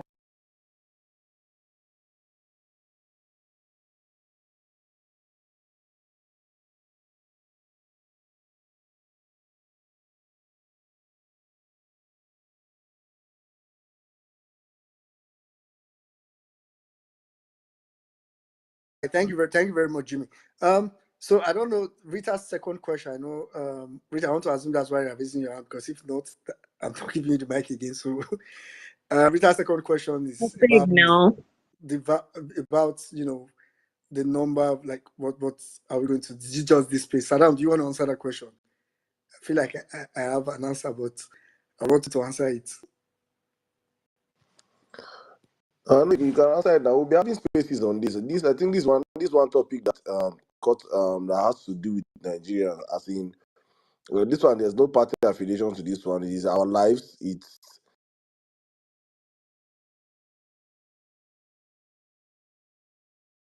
think it's important that we'll be having these conversations as much as possible. And I hope all our experts here have dropped enough of wisdom for us to go back home. If you didn't get to hear part of their submissions, you can come back and replay the space, the recorded space, and you get to hear what they have said here. I think from the information on this space, anybody I've listened attentively here can be an expert in speaking on GMOs. You can use the information here to go out and be a gospel, a propeller of the information. So it's important that we on our own not just wait for spaces like this. We should start going on social media and pass this message out. Is very, very, very important. But I think we'll keep having these spaces, and probably I won't say how frequent how it's not going to be every day, but I think we should be tweeting about it every single day. And let's not leak and put our feet off the gas pedal. But probably our space on Thursday again, we'll still talk about GMOs. We'll be putting it on our topic every day to remind Nigerians, because I know Nigerians who are very good at moving and jumping from one conversation to the next one, and it dies like that. So we'll keep it on the front burner, hopefully. So I think that we also Yeah, back to you, yeah, please. go ahead. Thank you very much, Saddam. I was going to say, actually, of course, today's space, to be honest, I feel like today's space is like a reference space, like a space you could literally reference and say, okay, just go and listen to that. Or if you are talking to someone, you feel like it's a reference space, really. So, of course, we may not have this kind of space where it's just focused on GMO, at least not, in the immediate future. But of course, GMO as a topic is a continuous conversation in and out, and that's what violence space does. Violence space sets pace for conversation. It's not so this conversation is not going to be limited to violence space. Tomorrow, if you are free, you could host a space on GMO. If you like have 50 people, even if it's 20 people, you could talk about GMO and whatever you've learned, and let it be a recurring conversation. So that's the real point. Why, because if you want to wait for violence space Thursday, Tuesday, GMO, some people feel not chop. Some people feel not chop on Sunday and Monday. They're not going to survive on Tuesday to come listen to violence space. So it might be too late. So let's quickly let's spring into action. Okay, quickly, I'm going to go straight to real ever best, then I'll come to Grace. Hey, 1 minute. Let me just talk some more, please. Now, so that will What go do you want to talk away. to more? There's not. What do you want to see? Okay, you All have right. 1 minute. Go ahead. Thank you very much. Thank you very much. And Nigerians, we've heard it. This is about our lives. It is no party affiliation. I be APC, I be PDP. No being more. This is our lives. So we must do this thing on a united front. Abi Urobo, Abi Igbo, Abi Yoruba. If you die, you die through away. We have to unite and do this thing once and for all. Emilio cannot be this one. I yield. Thank you. All right, thank you very much, Peter. Like I said earlier on this piece, the problem is resolved. Like, the foundation is not sure, so sometimes it's shaking. But I'm hoping that on this issue of GMO, something that we can all resolve to deal with, irrespective of where you're coming from.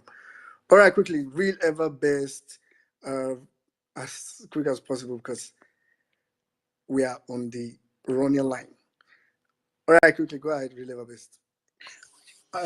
Good morning, good afternoon, good evening, depending where you're spacing from. Don't worry, I'll make it very snappy. No, I'm not greeting Sweet Angel today. What I want to say, I want to begin by thanking at least the three people that I heard that spoke on this topic. I'm not really good at science, but at least the education that was given on this space today is like a 6 unit course. And since it's a recorded space, I think some of us will still go back and listen more to it. It's a whole lot of education, and so I want to thank all of you that spoke. JC, just say, okay, I've actually followed you and I've listened to you. I know that you're a very educated person. And the prof that spoke, and this our brother that have been coming to speak on this issue. I think it's a very serious one, like everybody have noted. It's the one that have long effects. It's not like even like we are fighting about APC or Tinubu. Tinubu, the highest he can do, highest. If this word comes, maybe the highest that will happen is for him to do 80. That's the worst that will happen. But we're talking about something that will genetically alter the life of people and even our land. So not just the life of people, but our land is going to be altered forever. And when you look at how the world is run today, even the international organizations, you fear them. I was following COVID-19 when it came out. every attempt by people who suspected that this thing could have come from Wuhan in China, every attempt, even by scientists themselves, even by doctors, people who are worried, to say this thing may have, is the only thing that made sense is that this thing came from China. You know, the way, even international organization, United Nations, anybody that dare suspect that this thing came from China, that person was silenced. Even the president of America was silenced for even daring to think. And at the end of the day, it came from China. At the end of the day, it was something that was genetically manipulated. The case of COVID-19, we've not had the last of it. Now we are talking about GM. I've always believed, you see, people who push climate change, I've said this thing several, people who push climate change, go and check all of them who push climate change and all, they don't believe in God. And the rate at which they are going, if we don't stop them, they will not end at this thing they are doing. They will actually go into other things. So I think it's a wake-up call for all of us. Like we've noted, this one is not politics, this one is our life. And it's one that we should take very seriously. And their soft target is people like illegitimate government, people government who does not have the support of their people, or government who is looking for legitimacy. They will use them.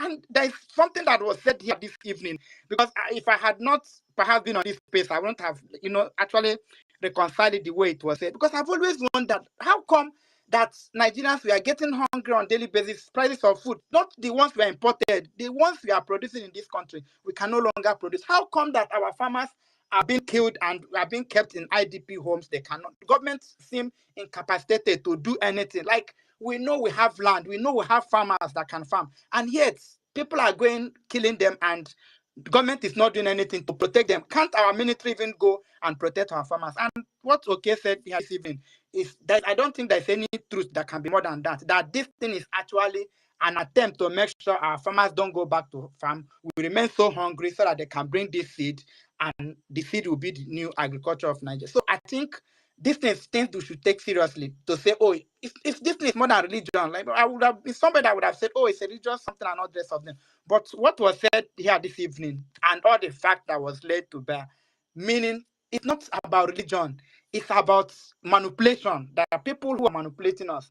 And because we are so poor in this country, because our government has impoverished us, they are bringing money. Like some of these governments, they say, oh, we're going to give you $50 million to do this thing. People will be ready to open their arms. They are not thinking of the I think we should fight this fight. If we can't fight it as a nation, generally, we can fight it zonally. Like, the Western people will say, go to your governors and say, no, we don't want GMO seed in our region. If we cannot fight it nationally, we'll fight it regionally. Say the Easterners will say, no, we don't. At least we cannot. If we cannot hold the president, if we cannot get his attention, at least we can get the attention of our governors in our respective regions. This is serious, and I'll end with this.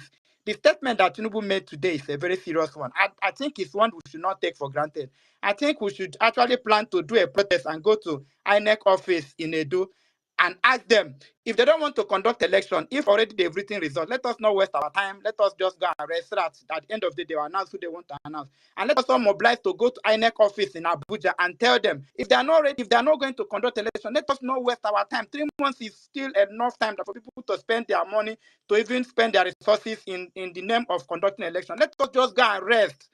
I think this thing we should take it seriously, because the president practically said today that APC should not worry, that is going to use his power as the commander-in-chief or as the president of Nigeria to give Edo State to APC. That was practically what he said. So whatever election that anybody is planning is no longer necessary. So we should have to go to INEC and tell INEC, please, if people have written results, let us not waste our time again. They should tell us which one is it. I think it's something we should take seriously, because this one is not people speculating. This one is not Reno. This one is not what is that? Bala Mohammed. What's the name of that guy that speaks for them? It's not any of them that came. This president himself, life and direct, saying that if he's not going to conduct the election, that he want to hand over the election to APC. I think we should take it seriously. Totally. Thank you so much for everyone who spoke. Thank you very much, really, Babet. I mean, I saw that video. I can't place. I think I'm particularly. I think the way he said, I mean, there are some things you don't say in a democracy, no matter how illegitimate you are, no matter how crazy you are. There are some things you just don't say. But the way he said it which I think it's serious because it's just I feel like that's like a deep conversation, and but like Will Level said, it's something that has to be taken very, very, very seriously. I totally agree with you, Will Level. Okay, I was going to come to Grace, but I see Jimmy. Jimmy's hand is up, so I think he quickly wants to say something. Jimmy. Yes, I just want to say thank you to everyone that made last week Friday come through. I announced it on Violence Base a couple of times, and people, spread the donation I started, I initiated for your state. It was a success, and we did very good. And I promise to support every other state that comes up. I will support them. I will join you guys. I will speak to people just to raise money to support Dr. Oakena and General Lich's initiatives on grassroots level, reaching out to the people. I love all the submissions we've heard here today, PSEGs and JC Okechukwu. If we can look for a way to infuse your submission in more simplicity form, so the people at the grassroots level can understand. We can really do that and add it to the flyer to let people know, because we're trying to reach out to each local government in every state in Nigeria, and getting through to the people, having a WhatsApp group where people can be part of, and any other information such as this will be shared and circulated around, so the people know what is going on. They don't just rely on the NTA TVC propaganda. So I say big thank you to Violence Space for supporting, and for everyone that comes through. That came through. Another one is coming up on Friday, and that's for Edo State. There will be a donation and fundraising for Edo State to support all the local governments in Edo State, to grassroots level, reaching out to every single person, keeping up to date regarding the poor governance going on in Nigeria, and the reason why the cost of living is raising so high. We need to let the people know. We need to educate them, ticking that last loss of confirming the docility of Nigerians. People are saying the grassroots don't know what is going on. Well, we're trying to reach out to them, and the moment we do that, we achieve it. Thank you so much. God bless you. Back All to you, right, Wonder. thank you very much, Jimmy. Just to and I mean, I was just thinking about Jimmy was speaking. I think these are another place where there are flyers, those flyers that Pishek, Prof, and Mr. Kichiku's team also would come up with would be helpful. So there's an initiative by one of our very patriotic Lucci. Then there's another team that General Lucci's initiative is called Operation Rescue Nigeria. It's pretty much online, just utilizing WhatsApp groups to spread information. Right? There's also another